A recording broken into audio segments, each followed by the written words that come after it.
అని అసలు భరతుడు కాని శత్రుఘ్నుడు కాని లక్ష్మణుడు కాని రామాజ్ఞని ధిక్కరించడం అన్నది రామాయణంలో మీరు ఇక్కడ వరకు చూశారా? లేదు. రామాజ్ఞనే ధిక్కరించవలసినంత పరిస్థితి ఎలా రావాలి? చాలా సహజంగా తీసుకొచ్చేశారు. అందుకే నరుడి కథని నరుడి కథగానే అల్లారు. ఎంత అందంగా అల్లారంటే ఇందులోని సహజత్వాన్ని మీరు అర్థం చేసుకోవాలి. సహజత్వము అన్నమాట నేను అన్నాను కాబట్టి మీకు నేను ఒక ఉపమానం చెప్తే మీరు పట్టుకుంటారు. నేను రాముడి పాత్ర వేస్తున్నాను అనుకోండి, నా బిడ్డలు ఇద్దరు లవకుశల పాత్రలు వేస్తున్నారు అనుకోండి. నేను రాముడి పాత్ర వేస్తూ లవకుశులు ఎవరో నాకు తెలియదుగా, నా బిడ్డలు అని తెలియదుగా, రాముడికి లవకుశులు తెలియదు. కాబట్టి నేను ఆశ్రమానికి వచ్చాను, వాల్మీకి మహర్షి ఆశ్రమానికి.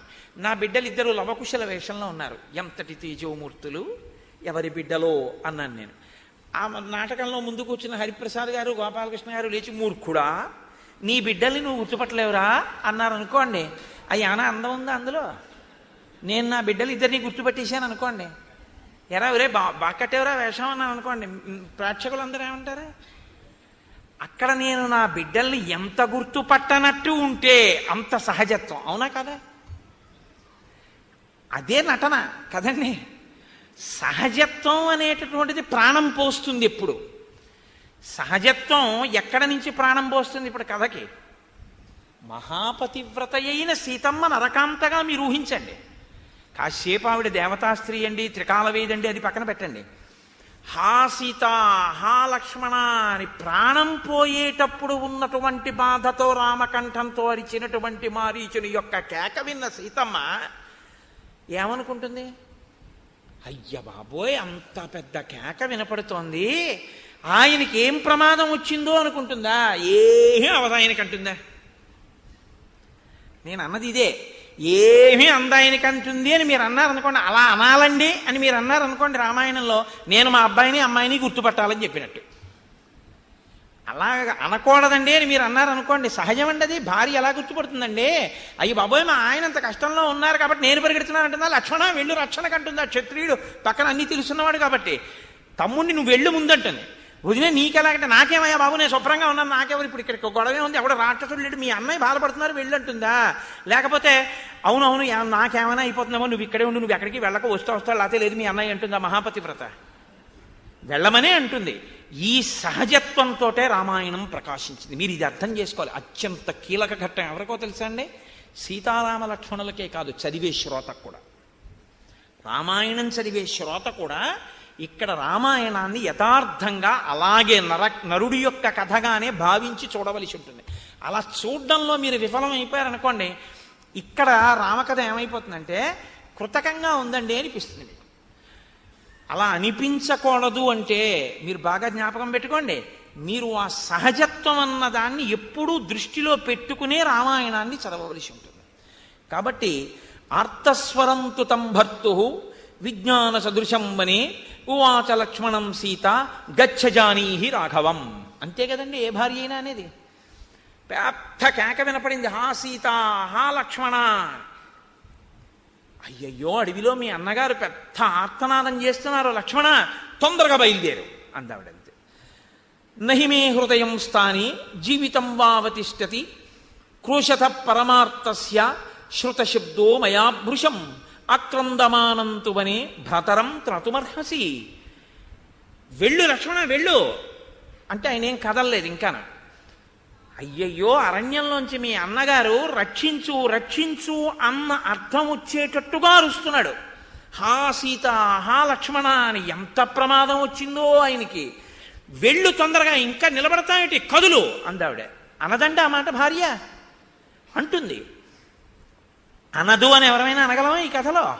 కాబట్టి కదులు అందావిడ. నజగామ తథోక్తస్థు భ్రాతురాజ్ఞాయ శాసనం తమవాచ తతస్తత్ర కుపితా జనకాత్మజ. కదలలేదు లక్ష్మణుడు. ఎందుకు కదలలేట? వాల్మీకి రామాయణంలో ఓ గమ్మత్తుంది. మనం ఏమీ పెద్ద తీర్పులు చెప్పక్కర్లేదు. ఎవరు ఎందుకు కదలలేదో ఆచమనం చేస్తే మనసులు కూడా తెలుసుకోగలిగిన వాల్మీకి మహర్షి ఉన్న సత్యాన్ని ఆయనే చెప్తారు. భ్రాతురాజ్ఞాయ శాసనం, తన అన్నగారు ఏది చెప్పాడో అది ఆయనకి శాసనం. ఆయన ఆజ్ఞాపించి వెళ్ళాడు, నేను వచ్చే వరకు నువ్వు వెళ్ళకూడదు అని చెప్పాడు. నేను వచ్చే వరకు అన్నమాట బాగానే ఉంది కదండి. ఇప్పుడు అక్కడ ప్రమాదంలో ఉన్నాడు కదా, మరి వస్తాడో రాడో అన్న అనుమానం కదా ఉంది. అనుమానం సీతమ్మకు ఉంది, లక్ష్మణుడికి ఉందని మీకు ఎవరు చెప్పారు? లక్ష్మణుడికి లేదు. లక్ష్మణుడి అనుమానం ఏమిటంటే మొదటి నుంచి శంకమానస్తుతం దృష్ట్వా లక్ష్మణో రామమబ్రవీత్ అన్నారు మహర్షి. అనుమానాస్పదంగా ఇది రాక్షసమాయ అని గమనించి అనుమానంతో చూస్తున్నటువంటి వాడు లక్ష్మణుడు. ఆయన దృష్టికోణం అంటే ఉంది, మా అన్నయ్యనెవ్వడూ చెనకలేడు, ఎవడో రాక్షసుడు సీతమ్మ కాపద కల్పించడం కోసమే నన్ను ఇక్కడి నుంచి కదపడానికి అలా అరిచాడు. లెక్క కట్టేశాడు లక్ష్మణుడు. ఆయన కట్టిన లెక్క ఖచ్చితమే అనడానికి ఈయన మారీచుడు అని ఆయన చెప్పాడు. మారీచుడే అయ్యాడా లేదా? అయ్యాడు. అదే లక్ష్మణుడు మళ్ళీ లెక్క కడుతున్నాడు. సీతమ్మకి ఉపద్రవం తేవడానికే నన్ను కదపడానికి ఎవడో అరిచాడు కాబట్టి ఆయన కదలలేదు. ఇప్పుడు రాక్షసమాయ భగ్నం అవ్వాలంటే తను కదలకూడదు కాబట్టి తను కదలలేదు. కానీ కుపితాజనకాత్మజ, చాలా కోపం వచ్చినటువంటి సీతమ్మంది నజగామ తథోక్తస్తు భ్రాతురాజ్ఞాయ శాసనం. ఆ మనసులో అన్నగారి మాట పట్టుకుని ఉండాలని నిలబడిపోయినటువంటి లక్ష్మణుడి వంక తిరిగి ఇచ్ఛసిత్వం వినశ్యంతం రామం లక్ష్మణమత్కృతే లోభాన్ మమ కృతే నూనం నానుగచ్చసి రాఘవం. నీకు నా మీద ఆశ ఉంది, అందుకే అక్కడ అన్నగారు ప్రమాదంలో ఉంటే ఇక్కడ నువ్వు వెళ్ళటం లేదు. అన్నగారికి ఏదైనా ప్రమాదం వచ్చి అన్నగారు పడిపోయినా వెళ్ళటం లేదంటే ఇక్కడ నా కోసం, నన్ను పొందడం కోసం నువ్వు ప్రయత్నిస్తున్నావు తప్ప అక్కడ అన్నగారిని రక్షించాలన్న ఉద్దేశ్యం నీలో లేదు. అందుకే నువ్వు ఇక్కడే నిలబడ్డావంది. మారీచుడైనా కదపలేకపోయాడేమో కానీ వదినమ్మ మాట కదిపేస్తుంది లక్ష్మణుణ్ణి. కాబట్టి సీతమ్మంది కింహి సంశయమాపన్నే తస్మిన్నిహ మయా భవేత్ కర్తవ్యం హతిష్టంత్యా యత్ ప్రధానాస్తమాగతః. నువ్వు ప్రధానంగా ఎందుకు వచ్చావు అరణ్యానికి? రాముడి వెంట ఉండడానికి, రామునికి పక్కన చేదోడు వాదోడుగా ఉండడానికి వచ్చావు తప్ప నాకు రక్షణగా ఉండి రాముడిని వదిలేయడానికి నువ్వు రాలేదు. మరి ఇవాళ రాముడు ఆపదలో ఉండి హా సీత హా లక్ష్మణ అని నీ పేరు కూడా పెట్టి పిలిస్తే నువ్వెందుకు కదలటం లేదు? నన్ను రక్షిస్తానంటావేమిటి? ఇక్కడ నన్ను రక్షించడానికి నాకేం ఆపద వచ్చింది? నాకేం రాలేదే. పరిగెత్తుకి వెళ్ళి అన్నయ్య ఎలా ఉన్నాడో చూసి రావలసిన వాడివి చూసి రాకుండా నిన్ను విడిచిపెట్టి నేను ఎలాను నీకేమైనా అయిపోతుందంటే నాకేమైనా అవడానికి ఏముంది ఇక్కడ? శంకసలు ఏమీ లేదుగా. నా దగ్గర ఉంటానంటావేంటి?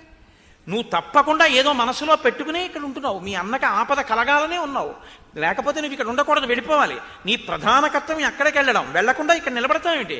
వెళ్ళు వెంటనే అంటే లక్ష్మణుడు రెండు చేతులు జోడించి నమస్కరించి సీతమ్మతో అన్నాడు, అమ్మా దేవి దేవమనుష్యేషు గంధర్వేషు పతత్రిషు రాక్షసేషు పిశాచేషు కిన్నరేషు మృగేషు చ దానవేషు చ ఘోరేషు నస విద్వేత శోభనే యో రామం ప్రతియుధ్యేత సమరే వాసవోపమం అవధ్య సమరే రామో నైనం త్వం వక్తుమర్హసి నత్వామస్మిన్ వనే హాతుం ఉత్సహే రాఘవం వినా. అమ్మా నేను నీతో యథార్థం చెప్తున్నానమ్మా, నన్ను అర్థం చేసుకో తల్లి. రాముణ్ణి నాగులు, అసురులు, గంధర్వులు, దేవతలు, మానవులు, రాక్షసులు, ఈ మూడు లోకములలో దేవతలందరూ ఇంద్రుడితో సహా కట్ట కొట్టకొచ్చి రాముడి ముందు నిలబడినా ఆయన భుజపరాక్రమం ముందు నిలబడరమ్మా, వీగిపోతారు. కానీ తల్లి ఎవడో రాక్షసుడు మాయలు కల్పించాడు, నా మాట నమ్ము, ఇది దండకారణ్యం. కరుడు మొదలైన వాళ్ళని రాముడు చంపినప్పటి నుంచి వాళ్ళు మనసులో పగ పెట్టుకున్నారు అన్నయ్య మీద. ఏదో ఉపద్రవం తేవడం కోసమేనమ్మా ఎవడో మాయాకంఠంతో అరిచాడు రాముడి కంఠంలా. రాముడికి ఆపద రాదు, రాముడు అలా ఎప్పుడూ అరవడు. నచ తస్య స్వరోవ్యక్తం మాయయా కేనచిత్కృత గంధర్వనగర ప్రఖ్య మాయాసా తస్య రాక్షసః. ఎవడో రాక్షసుడు మాయలు పన్ని అరిచాడని నన్ను నమ్మమ్మా అన్నాడు. అంటే ఆ తల్లండి, నువ్వు ఇలా కావాలని నీకు అనుకూలంగా మాట్లాడే ప్రయత్నం చేస్తున్నావు, కానీ మేకవన్యపులు లాంటి శత్రువువైన నిన్ను తెలియక రాముడు వెంట వచ్చేందుకు అంగీకరించాడు. నువ్వెందుకు వచ్చావు అన్నది రెండు కారణాల వల్ల నాకు ఇప్పుడు బలపడుతోంది. ఈ రెండు కారణాల వల్లే నువ్వు వచ్చావు. సుదుష్టస్త్వం వనే రామం ఏకం ఏకోను గచ్చసి మమ హేతోః ప్రతిచ్ఛన్నః ప్రయుక్తో భరతేనవా. ఒకటి, రాముని వెంట వచ్చినట్టు వచ్చి ఒక్కడే ఉన్న రాముడు ఎప్పుడు మట్టు పెట్టబడతాడా అని చూస్తూ, రాముడు మట్టు పెట్టబడిన తరువాత నన్ను పొందాలని రాముడి వెంట వచ్చి ఉండి ఉంటావు. లేకపోతే ప్రయుక్తో భరతేనవా హాని తలిపి రాముడు అరణ్యవాసానికి వచ్చి 14 ఏళ్లు పూర్తి చేసుకుని వెనక్కి వెళ్ళిపోతాడేమోనని భరతుడు నిన్ను ప్రేరేపించి ఉంటాడు. నువ్వు అన్నయ్య వెనకాతలే రక్షణకి వెళ్ళినట్టుగా వెళ్ళి అన్నయ్య మరణించేటట్టు చూడు అని చెప్పుంటాడు వెనక్కి రాకుండా. అందుకని మీ అన్నయ్య మరణించేటట్టు పన్నాగం ఏదో నువ్వే చేశావు. భరతుని యొక్క కోరిక పేరకైనా వచ్చావు, నా మీద కోరికతోనన్నా వచ్చావు. అందుకే నువ్వు కదలటం లేదు. లక్ష్మణ, మీ అన్నకి జరగరానిది జరిగితే నువ్వు నన్ను పొందవచ్చును అనుకుంటున్నావు. సమక్షం తవ సౌమిత్రే ప్రాణాంస్త్యక్ష్యేన సంశయ రామం వినా క్షణమపి నహి జీవామి భూతలే. నిజంగా రామచంద్రమూర్తికే ఏదైనా జరగకూడని జరిగితే లక్ష్మణ, నీ సమక్షంలోనే నేను ప్రాణాన్ని విడిచిపెట్టేస్తాను తప్ప రాముడు లేకుండా క్షణం కూడా నేను ఈ భూమి మీద బతకను అని తెలుసుకో. ఉపశృణ్వంతు మే సర్వే సాక్షిభూతావనేచరాః న్యాయవాధీ యథా న్యాయం ఉక్తోహం పరుషం త్వయా. లక్ష్మణుడు అంటున్నాడు, అమ్మా, నేను త్రికరణ శుద్ధిగా పరమభక్తితో పరమగౌరవంతో మాట్లాడాను. నేను ఎటువంటి వాణ్ణో ఎందుకు వచ్చానో నీకు తెలుసు. కానీ ఇవాళ నువ్వు మాట్లాడినటువంటి మాటలు ములుకులు కలిగినటువంటి బాణములు చెవులలోకి తగిలితే ఎలా ఉంటాయో అంత బాధ కలుగుతోంది. అమ్మా, అంత అనరాని మాటలు ఇవాళ నువ్వు నన్ను అనేశావు. కాబట్టి తల్లి, ఇక నేను ఇక్కడ ఉండను, నేను బయలుదేరి వెళ్ళిపోతున్నాను. నిమిత్తాని హి ఘోరాణి యాని ప్రాదుర్భవంతి మే అపిత్వాం సహరామేణ పశ్యేయం పునరాగతః. నా బాధల్లా ఒకటేనమ్మా వదినమ్మా, మీ ఇద్దరినీ కలిపి సేవించుకుంటున్నాను. నేను వెళ్ళి రాముడితో వచ్చిన తరువాత మీ ఇద్దరినీ కలిపి సేవించడం ఇక నాకు కుదురుతుందా? కలిసి చూస్తానా సీతారాముల్ని? ఇదొక్కటే నా బెంగ తప్ప నాకు ఇంకేం బెంగ లేదమ్మా అంటూ ఆయన అన్నాడు, ఈ వనదేవతలందరూ సాక్షి. రామాజ్ఞని నేను ఇవాళ ఎందుకు ధిక్కరిస్తున్నానో, ఎందుకు రామాజ్ఞని ఉల్లంఘించి వెళ్ళిపోతున్నానో, నేను ఈ మాటలు వదినమ్మ అందేని రేపు అన్నయ్యకి యామని చెప్పుకోను. ఇంత మాటలు అందరినీ చెప్తున్నావా వదిలేసి వచ్చి అని రాముడంటే నాకెవరు సాక్షి, ఎవరున్నారు చెప్పడానికంటే నేను వచ్చేటప్పటికే నువ్వు ఉండవు చెప్పేస్తున్నాడు లక్ష్మణుడు. అలా ఎందుకు జరుగుతుందయా? రాముడు వచ్చిన తర్వాత నేనే పంపించానని చెప్తాననడానికి నువ్వు ఉండవమ్మా, నిన్ను రాక్షసుడు అపహరిస్తాడు చెప్పేస్తున్నాడు ఆయన.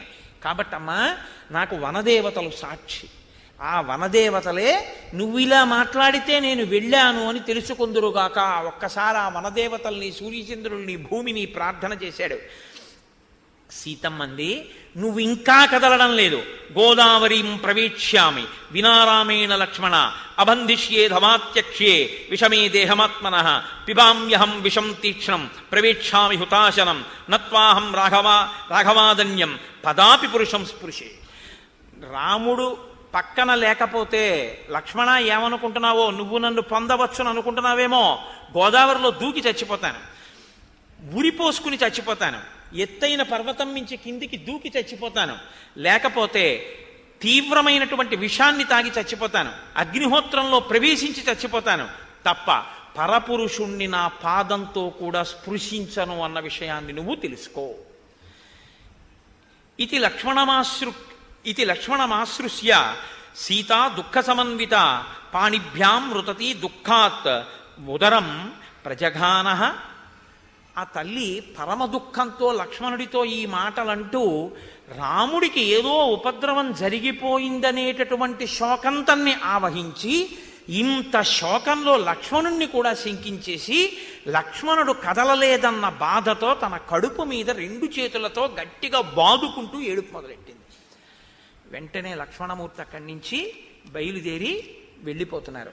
తతస్తు సీతాం అభివాద్య లక్ష్మణః కృతాంజలి కించిదభిప్రణమ్య చ అన్వీక్షమాణో బహుశస్య మైథిలీం జగామ రామస్య సమీపమాత్మవాన్.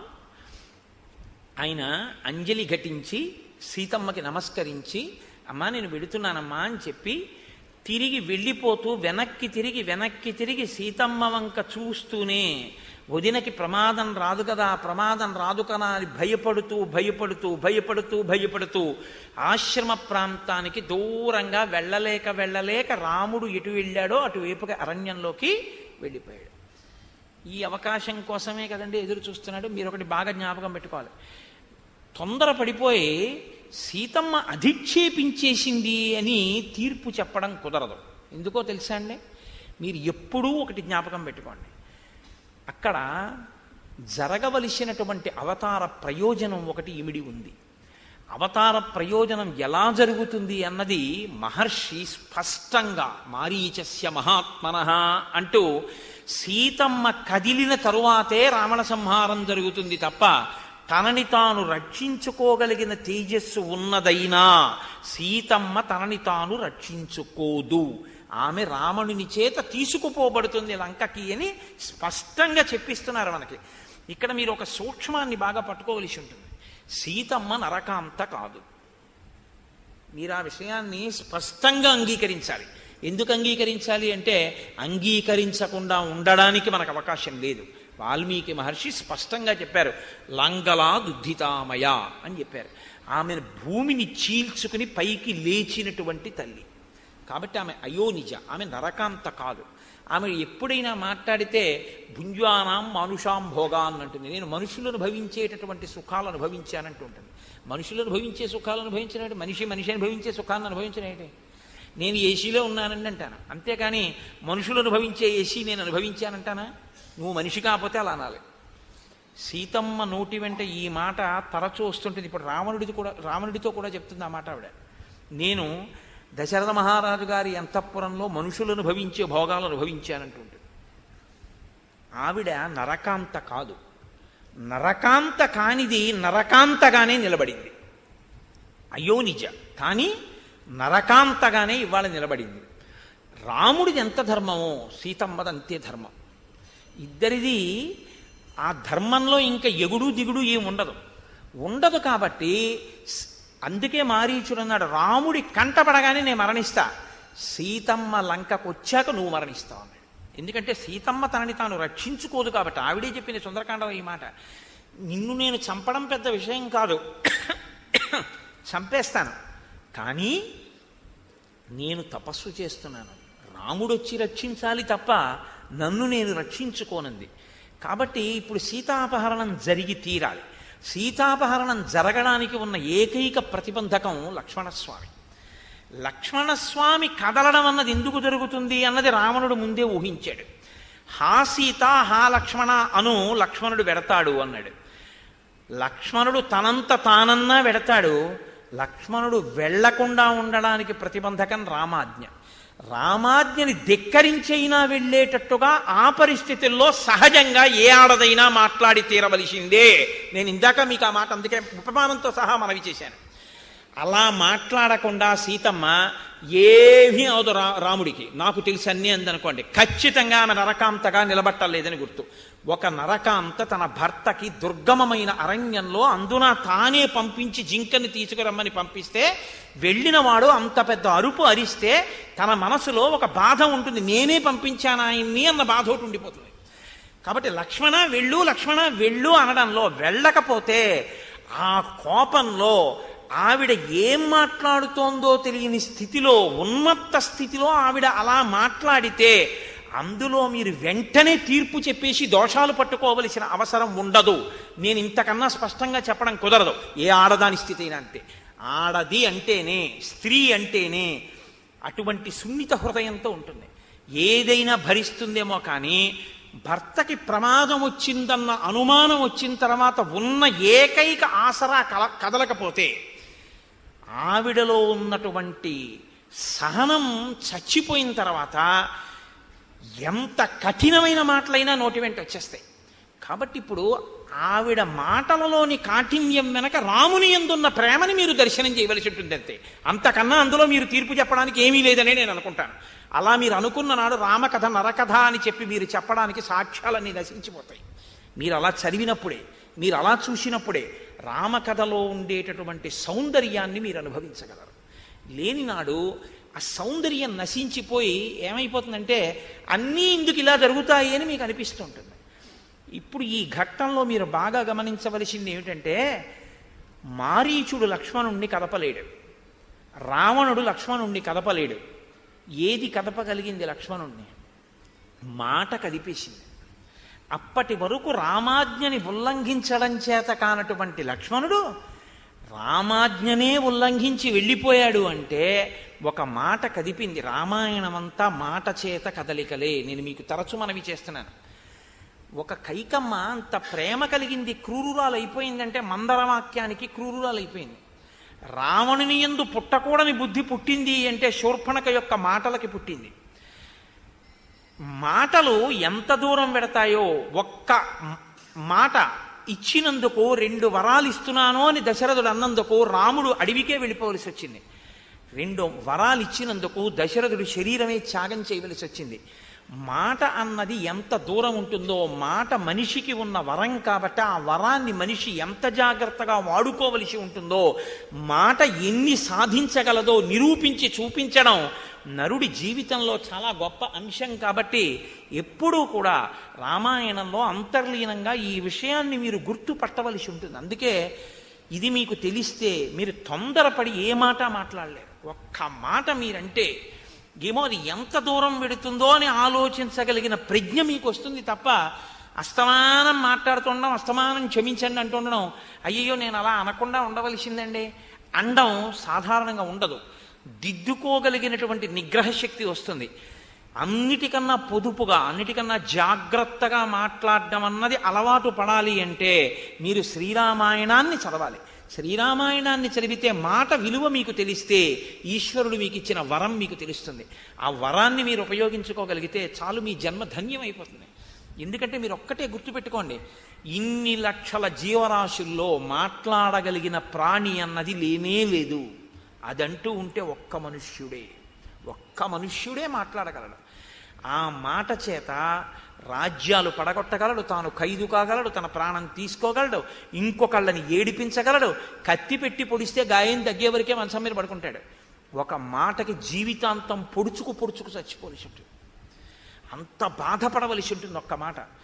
మాట విలువేమిటో, మాట ఎంత దూరం తీసుకెళ్ళగలదో, మాట కథని ఎలా తిప్పగలదో మీరు తెలుసుకుంటే మీరు మాట మాట్లాడేటప్పుడు చాలా జాగ్రత్తగా మాట్లాడతారు అన్న సందేశం మీకు అందిస్తూ ఉంటుంది నరకథ అయినటువంటి రామకథ. కాబట్టి ఇప్పుడు రావణాసురుడు అదును కోసం ఎదురు చూస్తున్నాడు. అక్కడే ఉన్నాడు. మీతో నేను మనవి చేశాను, ఆయన సమస్తమైనటువంటి మాయలు తెలుసున్నవాడు.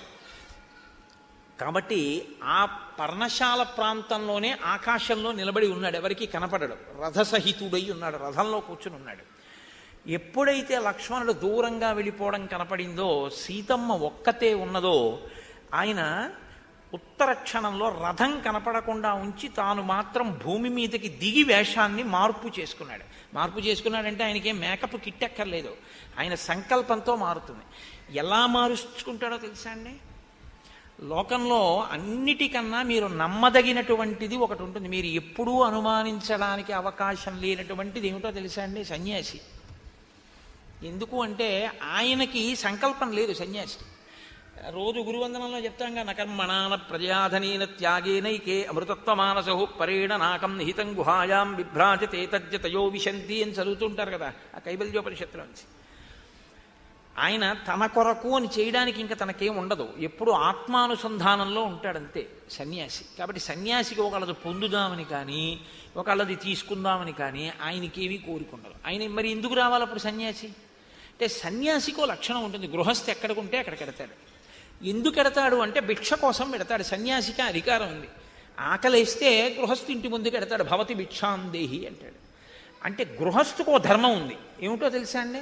అలా వచ్చిన వాడికి అతిథి పూజ చేయాలి, తప్పకుండా పెట్టాలి. గృహస్థాశ్రమంలో ఉన్నది ఎందుకంటే బ్రహ్మచారికి సన్యాసికి అన్నం పెట్టడానికే. సన్యాసి బ్రహ్మచారి ఎవరి మీద ఆధారపడి బతకాలంటే గృహస్థు మీద ఆధారపడే బతకాలి. కాబట్టి ఇప్పుడు సన్యాసిగా వచ్చాడు అనుకోండి, సీతమ్మ అనుమానపడదు. సన్యాసి అంటే ఇంత ఆందోళనలో ఉన్నా సరే, ఉన్న ప్రమాదానికి తోడు ఇప్పుడు ఈయనకి అతిథి పూజ చేయకపోతే ప్రమాదం వస్తుందని మాట్లాడుతుంది. ఏదైనా ప్రశ్న వేస్తే దాపరికం లేకుండా జవాబు చెప్పేస్తుంది. ఎందుకంటే సన్యాసిని మనసులో కూడా శంకించరు ఎవ్వరూను. కాబట్టి కాషాయ దండ మాత్రేణ ఇతి పూజ్యోన సంశయ. కాషాయం కట్టుకున్న దండం పట్టుకున్నంత మాత్రం చేత ఇతి పూజింపబడతాడు, అందులో సందేహం లేదు. ఇంకా అన్నీ విడిచిపెట్టేసినవాడు. రామకృష్ణ పరమహంస ఒక విషయం చెప్తుండేవారు. వెనకటికి ఒక దొంగ రాజుగారి అంతఃపురంలో కన్నం వేసి దొంగతనానికి వెళ్ళాడు. వెళితే రాజు రాణి అంతఃపురంలో ఆయన వాళ్ళిద్దరూ పడుకుని మాట్లాడుకుంటున్నారు. ఒక్కతే కూతురు కదా, ఎవరికి ఇద్దాం అని. రాణిగారు ఏదో చెప్తున్నారు. రాజుగారు అన్నాడు, కాదు కాదు, ఒక సన్యసించినటువంటి వ్యక్తికి బతిమాలి బామాలి నేను నా కూతుర్ని పరిచారికగా ఇస్తాను.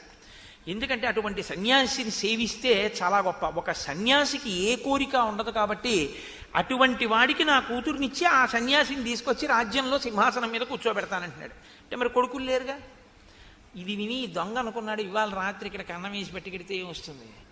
గుళ్ళో మెట్ల మీద రేపు కూర్చుంటే రాజుగారి దర్శనానికి వచ్చినప్పుడు చూసి పిల్లనిస్తాడు. చాలా వైరాగ్యం ఉన్నవాళ్ళే కూర్చుందామని వెళ్ళి కూర్చున్నాడు. అంటే రాజుగారు మర్నాడు వచ్చి చూశారు. చూసి ఏమయ్యా చాలా బాగుంది, చాలా తేజోవంతుడిగా ఉన్నావు, వచ్చిన సింహాసనం మీద కూర్చో అన్నారు. అంటే వెంటనే అతను అన్నాడు, చిచి, ఒక్కసారి నిన్న నా కోరికతో కూర్చున్నాను కానీ రాజా, ఈ బట్ట కట్టుకున్న తర్వాత ఇంకా కోరిక పోయింది, నాకు వద్దన్నాడు. సన్యాసి అంటే అలా ఉంటుంది. అందుకే కదండి అన్నవరం సత్యనారాయణ స్వామి వారి వ్రతకథలో సన్యాసి రూపంలో వస్తారు సత్యనారాయణ స్వామి. ఇప్పటికైనా వీడు నిజం చెప్తాడో లేదో చూద్దామని. సన్యాసిని అడిగినా సరే లతాపత్రం చేయవా, అవన్నీ ఆకులు తీగలు అన్నాడు. అలాగే దొరుకుగాక అని ఆయన సంకల్పం చేశారంటే పడవ తేలిపోయింది. కాబట్టి సన్యాసిని అనుమానించడం అన్నది చేయకూడదు. అంటే ఎక్కడెక్కడ ఏ ధర్మ సూక్ష్మం ఉందో ఆ ధర్మ సూక్ష్మాన్ని తెలుసుకుని ఉంటాడు. తెలుసుకుని ఉండడం చాలా మంచిది. దాన్ని తన స్వప్రయోజనానికి వాడుకుంటాడు. అంత గొప్ప సన్యాసిని వేషం కట్టచ్చా అని చూడడం. పరమహంసే ఓ మాట చెప్తుండేవారు. వెనకటికి ఎవడో రామచంద్రమూర్తి వేషం వేసుకుని, పగటి వేషగాళ్ళు ఉంటారు కదండి, ఇళ్ల ముందు నుంచి అలా వెడుతుంటే ఎవరో ఒక ఆయన వ్యాపారం చేసుకుంటున్నా బయటకు వచ్చి, అబ్బా భలే కట్టేవరో వేషం, నీకు బాగా నప్పింది ఈ వేషం, ఇదిగో తీసుకోమని డబ్బులు ఇచ్చాడు. నేను పుచ్చుకోనన్నాడు. అని వెళ్ళిపోయి వేషం విప్పేసి వచ్చాడు. విప్పేసి వచ్చి, ఏది ఇందాక డబ్బులు ఇస్తా అన్నారు ఇవ్వండి అన్నాడు. ఎవరో ఇందాక పుచ్చుకోలేదేమన్నాడు. నేను రామపాత్రలో ఉన్నాను, ఒకడికి పెట్టడం తప్ప ఒకటి దగ్గర పుచ్చుకోనన్నాడు. అది ఆ లక్షణం ఆ పాత్రకు ఉంటుంది. ఆ విశిష్టమైనటువంటి స్థానాలు అవి. కాబట్టి ఇప్పుడు ఆ స్థానం యొక్క విలువ తెలిసి ఆ స్థానాన్ని సీతమ్మ గౌరవిస్తుంది కాబట్టి దగ్గరగా వెళ్ళడం తేలికవుతుంది. ఆవిడేం అరవదు, గౌరవిస్తుంది, కూర్చోబెడుతుంది, మాట్లాడుతుంది. పైగా ఒక సన్యాసిని గౌరవంగా మాట్లాడి ఆదరించకపోతే శాపవాక్కు విడిచిపెడతాడేమో అని భయపడుతుంది. అసలే భయంతో ఉంది ఇప్పుడు. కాబట్టి ఇప్పుడే మనం లోపలికి వెళ్ళొచ్చు అనుకుని, శిలక్షణ కాషాయ సంవీత శిఖీ ఛత్రీ ఉపానహి వామే చాంసే వసజ్యాధ శుభే యష్టి కమండలు పరివ్రాజక రూపేణ వైదేహీం సముపాగమత్. ఆయన ఆ చేతిలో ఒక దండాన్ని పట్టుకొని, కమండలం పట్టుకుని, ఓ గొడుగు పట్టుకుని, ఒక సన్యాసి వేషం వేసుకుని పరివ్రాజకుడి రూపంలో ఆమె యొక్క పర్ణశాలలోకి ప్రవేశించాడు. సీతమ్మ తల్లి ఆయనకి స్వాగతం పలికి కూర్చోపెట్టింది. అర్ఘ్యపాద్యాదులు ఇచ్చింది. పచనం చేసిన పదార్థం ఉంది, తీసుకుంటారా అంది. నీకు ఇంకా ఏమైనా తినవలసినటువంటి పదార్థములు ఉంటే చెప్పు, నా దగ్గరున్నటువంటి పదార్థములను సమర్పిస్తాను, వాటిని నువ్వు తీసుకుని నీ కడుపు నిండా ఆహారమును స్వీకరించు అని ఎక్కడ శాపవాక్కు విడిచిపెడతాడోనని పరమ మర్యాదాపురస్సరంగా ఆవిడ అతిథి పూజ చేసింది. ఆయన ఆవిడ వంక చూసి అనకూడని రీతిలోనే ఆవిడ్ని వర్ణించాడు. కానీ ఆవిడేమనుకుందంటే, మనసులో కామం ఉండే అవకాశం లేదుగా సన్యాసి. కాబట్టి సన్యాసి ఒక రూపాన్ని ఉన్నదాన్ని ఉన్నట్టుగా మాట్లాడుతున్నాడు తప్ప అంతకన్నా ఆవిడ అనుమానించలేదు. ఎందుకంటే అనుమానించవలసిన రూపంలో లేడు. నీది సన్ని నడుముంది, ఏదో కోటేరు లాంటి ముక్కుంది, నీ కళ్ళు అందంగా ఉన్నాయి అని ఆవిడ శరీరంలో ఉండేటటువంటి అంగాంగములను వర్ణించాడు. నేనంతకన్నా ఇంకో వేరే మాట చెప్పక్కర్లేదు, మీరు ప్రాజ్ఞులు గ్రహిస్తారు. అయినా సీతమ్మ తల్లికి అనుమానం రాలేదు. ఎందుకు అనుమానం రాలేదు అంటే ఒక్కటే కారణం, కామ వికారమును పొందేటటువంటి మనసు కాదు ఆ మనసు. ఆ కాషాయం కట్టుకున్నాడంటే, అరే తల్లి ఇంత అందంగా ఉన్నావు, ఎందుకమ్మా అడవిలో ఉన్నావు అంటున్నాడు అనుకుంది. అంతే పాపం ఆ పిచ్చి తల్లి అని మీరు అనవలసి ఉంటుంది. నరుడి కథగా కదా నేను చూడమన్నాను తప్ప సీతమ్మకి అన్నీ తెలిసండి అనకండి. సీతమ్మకి అన్నీ తెలిసండి అంటే రామాయణం అక్కడతో మంగళం చెప్పేయాలి మీరు నేను. నరుడి కథగానే మీరు చదువుతూ ఉండాలి అంతే. కాబట్టి ఇప్పుడు ఆవిడ తన గురించి అంతా చెప్పింది. ఎంత చెప్పిందో తెలుసా అండి? మళ్ళీ నేను మీకు ఆ రామకథంతా బాలకాండ ఎంత వివరంగా శ్లోకాలన్నీ చెప్పానో అంత వివరంగానూ చెప్పింది ఆవిడ. కోసల దేశం దశరథ మహారాజు గారు లేక పిల్లలు పుట్టడం, ఆయనకి 3 భార్యలు, పెద్ద భార్య కౌసల్య కుమారుడు ధర్మాత్ముడైనటువంటి రామచంద్రమూర్తి, 3వ భార్య కైకేయి, యవరాజ్య పట్టాభిషేకం రాముడికి చేద్దాం అనుకున్నారు. రాత్రి కైకమ్మ 2 వరాలు కోరుకుంది. ఆ వరాల్లో భరతుడికి రాజ్యం అడిగింది. రాముడిని అరణ్యవాసానికి వెళ్ళిపోమంది. దశరథ మహారాజు గారు ఏడ్చారు, స్పృహ తప్పిపోయారు. కానీ రామచంద్రమూర్తి పెద్ద కుమారుడు దశరథ మహారాజు గారిని ఎలా అయినా సత్యంలో నిలబెట్టడం కోసమని తనే బాధ్యత తీసుకుని 14 సంవత్సరముల దండకారణ్యంలో వనవాసం చేస్తానని వస్తే ఆయన వెనక ఆయన తమ్ముడు లక్ష్మణుడు, ఆయన భార్యనైన నేను అనుగమించి వచ్చాం. అందుకని మేము ఇక్కడ ఉన్నాం. 13 ఏళ్ళు అయిపోయింది. ఇంకొక ఏడాది మేము తిరిగి వనవాసం చేసి వెళ్ళిపోతాం. నా భర్త ఇప్పుడే అరణ్యంలోకి వెళ్ళాడు. లక్ష్మణమూర్తి కూడా రాముడి కోసం వెళ్ళాడు. ఆక్రందన వినపడింది, అది ఆవిడ చెప్పలేదు. వెళ్ళారు, వాళ్ళిద్దరూ తిరిగి వచ్చేస్తారు. వచ్చిన తర్వాత ఆయన వచ్చేటప్పుడు ఆయనతో పాటుగా దుంపలు, తేనె మొదలైనవి పట్టుకొస్తాడు. వాటిని కూడా నీకు సమర్పిస్తాను. ఇంతకీ నువ్వు ఇంత దండకారణ్యంలో భిక్షకి ఇక్కడికి ఎందుకు వచ్చావు? నువ్వు ఎవరు? నీ పూర్వాశ్రమంలో నీ పేరేమి అని ఇప్పుడు అడిగింది. ఆవిడ తన వైపు దాపరికం లేకుండా మాట్లాడి అడిగింది. అడిగితే ఆయన వెంటనే తన యొక్క నిజమైన రూపాన్ని ప్రకాశింపచేశాడు. రావణాసురునిగా ఎదురుగుండా నిలబడి సోత్కర్ష కదండి రావణుడి దేవుని, ఇంకా ఎదర సుందరకాండలోనూ అక్కడ ఇంద్రుడు గాని, నేనంతటి వాణ్ణి ఇంతటి వాణ్ణి కాంచనలంకాధీశుణ్ణి, నా దగ్గర 32 కోట్ల మంది రాక్షసులు నాకు ఊడిగం చేస్తుంటారు. మా అన్నగారు కుబేరుడికి తోడబుట్టినటువంటి వాణ్ణి, విశ్వరసోబ్రహ్మ యొక్క కుమారుణ్ణి.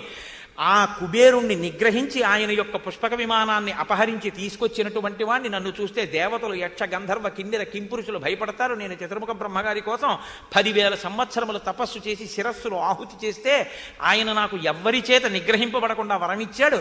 కాబట్టి నేను ఆకాశంలో నిలబడి ఈ భూమిని పైకెత్తగలను. నేను తలుచుకుంటే ఈ లోకాలన్నిటినీ శాసించగలను. నన్ను చూసి పక్షులు ఎలా గడగడలాడిపోతున్నాయో, వనదేవతలు ఎలా పారిపోతున్నారో, గోదావరి గబగబా ప్రవహించకుండా నెమ్మదిగా ఎలా వీస్తోందో, సూర్యుడు మబ్బులు చాటికి ఎలా వెళ్ళాడో చూడు. నన్ను చూస్తే అందరూ అంత భయపడతారు. నేను అటువంటి రోషపరాక్రమములు కలిగినటువంటి వాణ్ణి. చేతకానివాడు, ఆడదాని మాటకి అడవికొచ్చిన వాడు, క్షీణజీవితుడైనటువంటి వాడు, ధర్మము అని పట్టుకుని తిరిగేటటువంటి వాడు, క్రుద్ధుడైనటువంటి వాడు, యుక్తాయుక్త విచక్షణ లేనివాడు, నరుడు, అరణ్యములు పట్టి తిరుగుతున్నవాడు. ఆ రాముడితో నీకేం పని?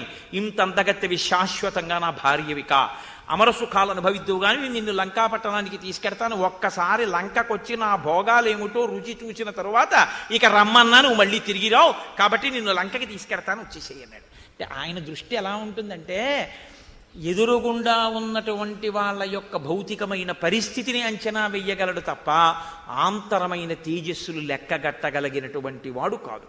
తనది ఎంత లేకి మనసో అవతల వాళ్ళు కూడా అంత లేకిగా ఉంటారు అనుకుంటాడు. అలా అనుకుని మాట్లాడేవాడెవడో వాడే రావణుడు. మీరు ఒకటే జ్ఞాపకం పెట్టుకోండి, అంత లేకిగా మాట్లాడకూడదు. ఎప్పుడు కూడా అవతల వాళ్ళు చాలా చౌకబారుగా ఉంటారు అనుకుని మాట్లాడేస్తుంటారు. అలా నా దగ్గరికి చాలామంది వస్తుంటారు, వచ్చి మాట్లాడుతుంటారు. నేను పేర్లు ఎందుకు చెప్పాలి, బలానా వాళ్ళని మా ఊరు ఉపన్యాసాలకి తీసుకెళ్ళానండి అంటారు. నేను 2-3 పర్యాయాలు వింటాను. విన్న తర్వాత మీరు తీసుకెళ్లారా, మీరు వాళ్ళ దగ్గర విన్నారా అని అడుగుతున్నారు. తీసుకెళ్ళడం ఏంటి? అదే పశువా? అదే నీ అహంకారం? అంటే నీ సంస్థ తరపున తీసుకెళ్ళానని క్రెడెన్షియల్గా చెప్తున్నావా? అటువంటి మహానుభావుడు 3 రోజులు వచ్చి ప్రవచనం చేస్తే ఆయన దగ్గర విని మా జీవితాన్ని దిద్దుకునే భాగ్యం మేము 3 మాటలు పొంది ఉన్నామండం నీ సంస్కారమా? నేను వారిని తీసుకెళ్ళాను, వీరిని తీసుకెళ్ళానంటావేంటి? తీసుకెళ్ళానంటే నీ ఆభిజాత్యం, నీ అహంకారం. వాళ్ళు అనుగ్రహించి వచ్చారండి. వచ్చి వారు మా చేత సేవలు పొంది సంతోషాన్ని పొంది వేరొక పర్యాయం కూడా మీ దగ్గరికి తప్పకుండా వస్తామని చెప్పి వెళ్ళారు. దానికి మేము ఎంతో సంతోషించాం. కాబట్టి మీరు కూడా తప్పకుండా రావాలి అని అడిగిన వాడి దగ్గరికి రేపే వస్తున్నానని నువ్వు వెళ్ళాలి తప్ప నువ్వు తీసుకెళ్ళడం ఏమిటి? నేను తీసుకెళ్ళానండి, మీ ఉపన్యాసానికి రాలేదు ఏమనుకోకండి, నువ్వు రాలేకపోతే నాకేమిటి? మా అమ్మాయి పెళ్ళా ఇదేమన్నా? నువ్వు వస్తే నీకు అదృష్టం, నువ్వు రాకపోతే నాకు అదృష్టం తప్ప నాకెందుకు బాధ మధ్యలో? అంటే లోపల ఆభిజాత్యం పోకపోతే ఏమవుతుందంటే మాటలో లీకితనం ఉంటుంది. ఆ లీకితనం ఎప్పుడు పోతుందంటే మనసుకి సంస్కారం వస్తే పోతుంది. ఆ సంస్కారం ఏర్పాటు చేసుకోవాలి. ఈ సంస్కారం రాకపోతే అలాగే ఉంటాయి మాటలన్నీ. కాబట్టి రావణుడి మాటలు అవే ఉన్నాయి. అందుకే రావణ కాష్టం రగులుతోందంటారు. ఎక్కడో తెలుసా అండి? ఇదిగో ఇలాంటి మాటలే, అర్థం పర్థం లేకుండా అసందర్భంగా మాట్లాడే మాటలు ఉంటాయి. ఆ మాటలన్నిటిలోనూ రావణుడు బతికే ఉంటాడు.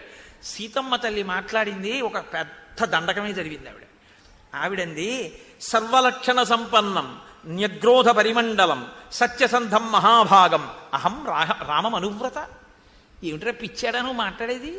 సర్వలక్షణ సంపన్నం, రాముడంటే సర్వలక్షణ శోభితుడు, మహానుభావుడు. లక్షణం అనేది పుట్టుకతో ఉండాలి. సంస్కారం అనేటటువంటిది పెద్దల యొక్క శుశ్రూష చేసి రావలసిందే తప్ప అజ్ఞానం, అవివేకం, అహంకారం తొలగించుకోకపోతే ఉండిపోయేవి. నీలో అవి కనబడుతున్నాయి.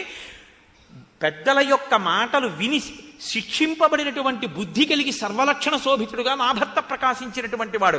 న్యగ్రోధ పరిమండలం, ఒక చెట్టు ఎలా నీడనిస్తుందో అలా నా భర్త అందరికీ నీడనివ్వగలిగినటువంటి వాడు. ఒక చెట్టు నీడ కోసం మీరు వెళ్ళినప్పుడు మీ వ్యక్తిగతమైన విషయాలు అడిగి చెట్టు నీడనివ్వదు, చెట్టును ఆశ్రయిస్తే చాలు నీడనిచ్చేస్తుంది. ఇదే కిష్కింధకాండలో తారంటుంది, నివాస వృక్ష సాధూనాం ఆపన్నానాం పరాగతి ఆత్తానం సంశ్రయశ్చైవ యశిశ్చైకభాజనం అంటుంది. అటువంటి వాడు రాముడంటే. సర్వలక్షణ సంపన్నుడు, సత్యసంధం, ఎన్నడూ అబద్ధం ఆడు. నీ బతుకో తెలిసిపోతూనే ఉంది.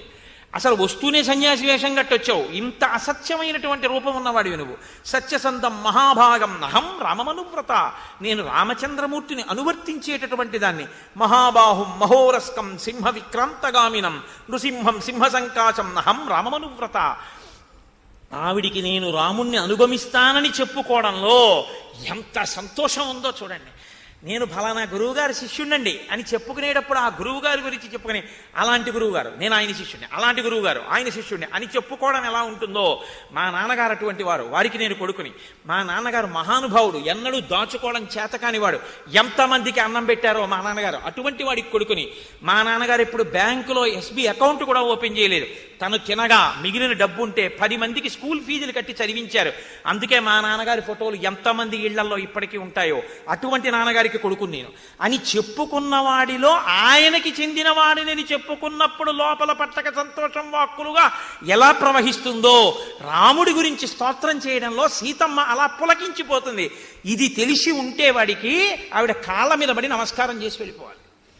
ఇంత గొప్ప భార్యాభర్తలు వాళ్ళ మధ్యలోకి నేను ప్రవేశించడమా అని. అది లేకపోవడమే రాక్షసత్వం. అటువంటి భర్తని అనుగమిస్తున్న ఆడదాని దగ్గర భర్తృనింద చేసి ఆవిడ మనసు ఖేద పెట్టడమే రాక్షసత్వం. కాబట్టి పూర్ణచంద్రాననం రామం రాజవత్సం జితేంద్రియం పృథుకీర్తిం మహాత్మానం అహం రామమనువ్రత. రామచంద్రమూర్తి యొక్క ముఖమండలం పూర్ణచంద్రబింబంలా ఉంటుంది. ఆయన రాజవత్సం జితేంద్రియం, ఇంద్రియములను గెలిచినటువంటి వాడు, గొప్ప రాజకుమారుడు. ఆయన ఆత్మతత్వమును పూర్ణముగా ఎరిగినటువంటి వాడు. అటువంటి రామచంద్రమూర్తిని నిరంతరము అనువర్తించేదాన్ని నేను. మందరం పర్వతశ్రేష్టం పాణినా హర్తుమిచ్చసి కాలకూట మిషం పీత్వా స్వస్తిమాన్ గంతుమిచ్చసి. ఎవడైనా మందర పర్వతం యొక్క శిఖరాల్ని తన అరిచేత్తో పిండి చేద్దాం అనుకుంటాడా? కుదురుతుందా? కాలకూట విషాన్ని తాగి తాను బతికుందామని ఎవడైనా అనుకుంటాడా? అక్షి సూచ్యా ప్రమృజసి జిహ్వాయా లేక్షిచక్షురం.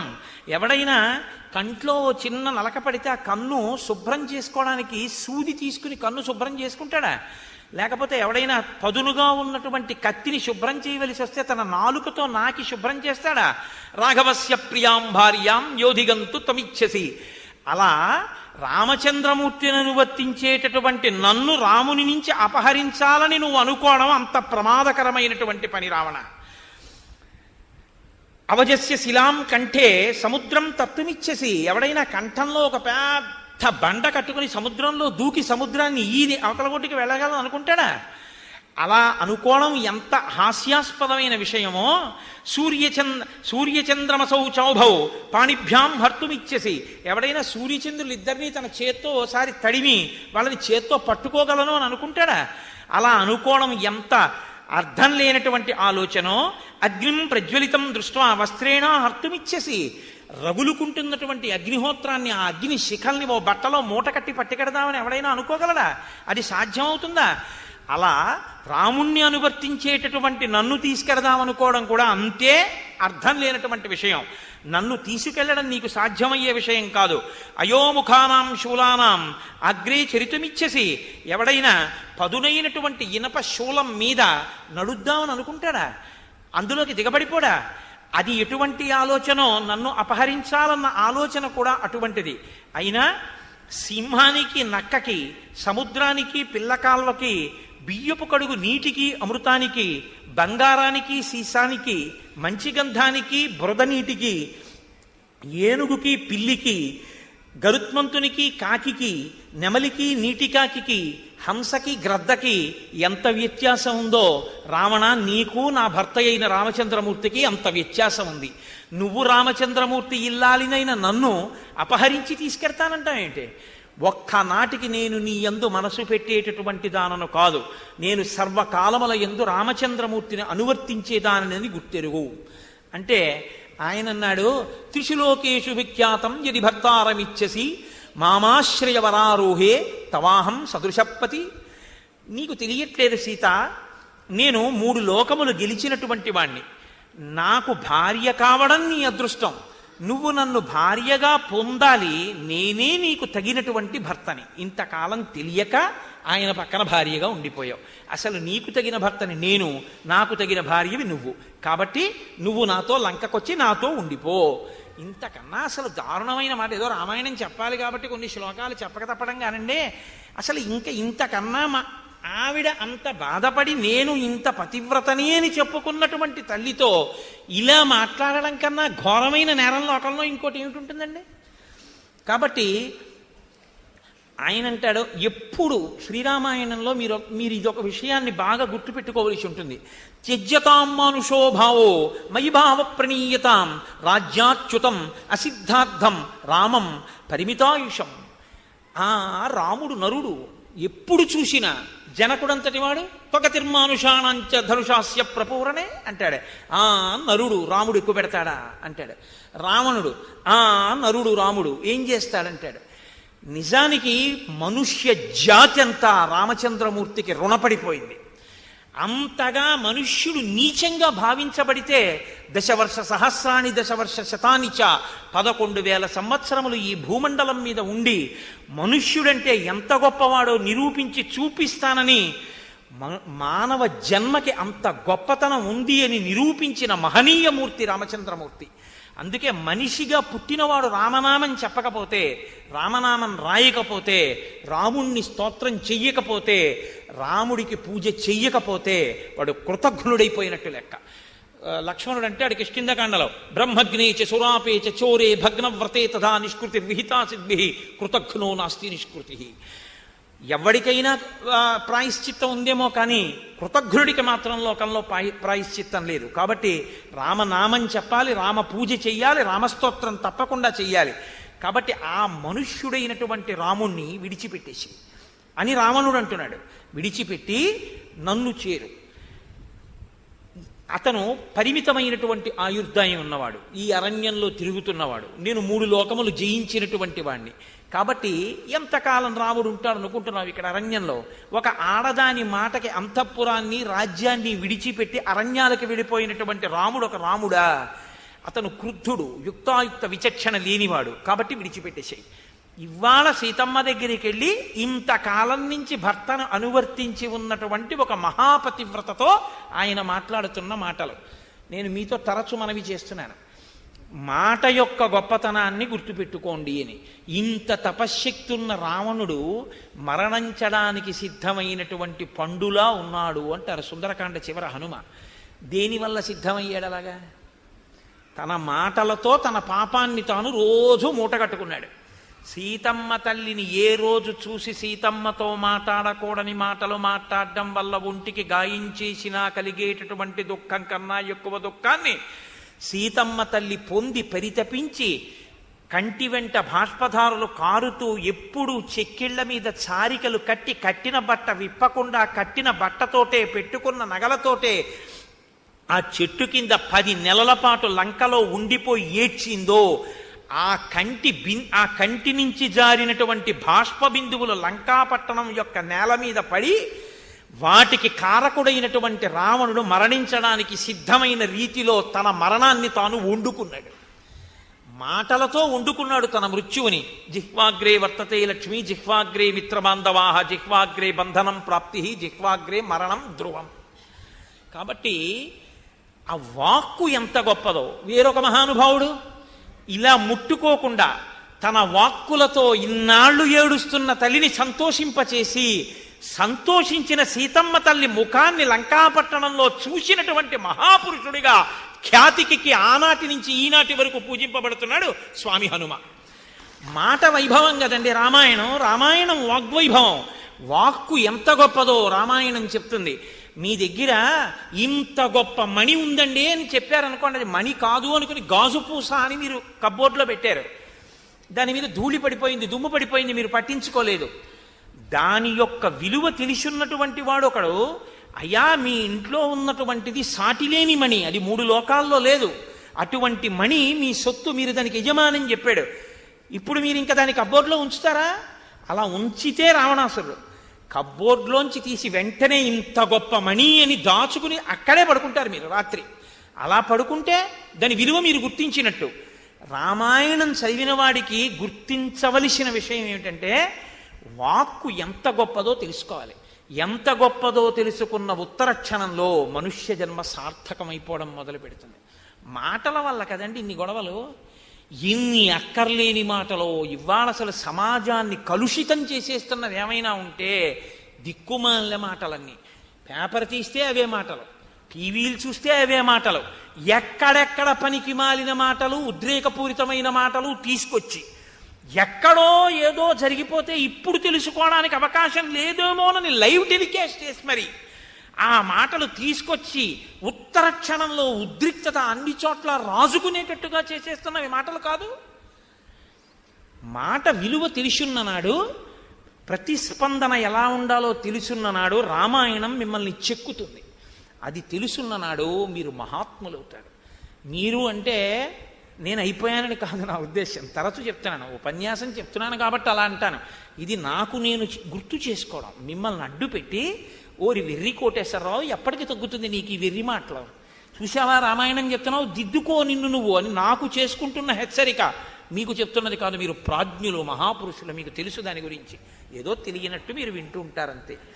కాబట్టి ఇప్పుడు సీతమ్మను అపహరించి లంకకి తీసుకెళ్లడం కోసమని వామేన సీతాం పద్మాక్షీం మూర్ధజేసు కరేణ సహ ఊర్వోస్తు దక్షిణేనైవ పరిజగ్రాహ పాణినా. ఆమెని ఎడంచేత్తో అమ్మవారి యొక్క జుత్తు పట్టుకున్నాడు. కుడి చెయ్యి అమ్మవారి యొక్క ఊర్వోస్తు తొడల కింద కుడి చెయ్యి పెట్టాడు. పెట్టి ఒక్కసారి అమాంతం ఆ తల్లిని పైకెత్తి ఏదో భూమిని పెల్లగించి తీసుకెళ్ళాడు. అది వెంటనే నాకు తెలుసు చాలామందికి అనుమానం ఒకటి వచ్చేస్తుంది అని. అలా లేదు వాల్మీకి రామాయణంలో. వాల్మీకి రామాయణంలో ఏది చెప్పారో అది సత్యమని మీరు గ్రహించెదరుగాక. ఎందుకని అంటే వాల్మీకి ఒక్కరికే వరం, చతుర్ముఖ బ్రహ్మగారిచ్చిన వరం. ఆచమనం చేసి నువ్వు రామాయణ రచన ప్రారంభం చేసినప్పుడు జరిగిన కథ కాదు, పాత్రల మనసుల్లోని భావములు కూడా నువ్వు తెలుసుకోగలుగుతావు. సీతమ్మతో మొదలుపెట్టి రాక్షసుల మనసులలో ఉన్న విషయాలు వరకు నీకు తెలుస్తాయి. తెలిసిన దాన్ని నువ్వు రామాయణంగా రచన చేస్తామని బ్రహ్మగారు అనుగ్రహించారు వాల్మీకి మహర్షిని. కనుక వాల్మీకి మహర్షి నోటి వెంట ఏది వచ్చిందో దాన్నే మీరు సత్యంగా భావించండి. అలా మీరు భావించడానికి మీకు ఏది ప్రతిబంధకమో కూడా నాకు తెలుసు. సీతమ్మ తల్లి జుట్టు పట్టుకుని తొడల కింద చెయ్యి పెట్టి తీసుకెళ్దామా? వాడు కాలిపోలేదండి. ఈ మాట మీరు నేను అనక్కర్లేదు. సుందరకాండ చివర్లో హనుమ చెప్పారు. అసలు సీతమ్మ తల్లిని వాడు జుట్టు పట్టుకుని తొడల కింద చెయ్యి వేసి ముట్టుకుని ఎత్తుకొచ్చాడంటే వాడు వెంటనే బూది కుప్ప కింద అయిపోవాలి. అయినా వాడు బతికున్నాడంటే వాడి తపశ్శక్తి ఎంత గొప్పదో అన్నారు. ఇంత తపశ్శక్తి ఉన్నవారు కాబట్టే ఎదర అంటారు చతుర్ముఖ బ్రహ్మగారు ఉలిక్కి పడి, నీ చావుకి కావలసిన పాపం ఇప్పుడు చేశావురా అన్నారు. ఆ తపస్సు అడ్డు పెట్టుకుని కదండి బాధిస్తున్నాడు. అది నశించిపోవాలంటే ఒక మహాపతివ్రతని ముట్టుకోవాలి వాడు ఆ కామభావనతో. తల్లి మన కోసమని ఇంత దారుణమైనటువంటి చేష్టితము రావణుడు చేస్తున్నా పిల్లల్ని రక్షించుకోవడం కోసం ఒక తల్లిగా ఆమె మనని అనుగ్రహించడానికి ఈ కష్టాన్ని పొందింది. పరాశర భట్టర్లని ఆయన ఒక మహాభక్తుడు. ఆయన శ్రీగుణరత్న కోశము అని ఒక గ్రంథాన్ని చేశారు. ఆ శ్రీగుణరత్న కోశంలో ఆయన సీతమ్మ తల్లిని వేడుకున్నారు. అమ్మ, నువ్వు ఎన్నో అవతారములను స్వీకరించావు, ప్రత్యేకించి నువ్వు సీతమ్మగా మాత్రం ఇంకెప్పుడూ రావద్దమ్మా అన్నారు ఆయన. ఎందుకో తెలుసా, మిగిలిన అవతారాలు చదవబుద్ధేస్తుంది. అమ్మ మా కోసం ఇంత కష్టపడ్డావా, నువ్వు ఒక మహాపతివ్రతవై అక్కడికి వెళ్ళి నువ్వు అంత బాధపడితే తప్ప నరుడి చేతిలో మరణించడానికి వీలైన పాపం వాడు చెయ్యడని మమ్మల్ని రక్షించడానికి అయోనిజవు, జగన్మాతవు, త్రిలోకమాతవు తల్లి, నువ్వు ఇవాళ ఒక రావణుడి పంచన అంత ఏడిచావా అమ్మా? వద్దమ్మా, ఇంకెప్పుడు నువ్వు, వాడు రావణుడు మళ్ళీ పుట్టి ఒకవేళ మమ్మల్ని చంపితే చంపేని, అది తేలిక తప్ప సీతమ్మ నీ కష్టాలు మాత్రం నేను చదవలేనమ్మా, ఇంకొక్కసారి సీతమ్మగా మాత్రం అవతారమును స్వీకరించవద్దు అని పరాశర భట్టరు వేడుకున్నారంటే ఆయన యొక్క హృదయం ఎంత సున్నితమో.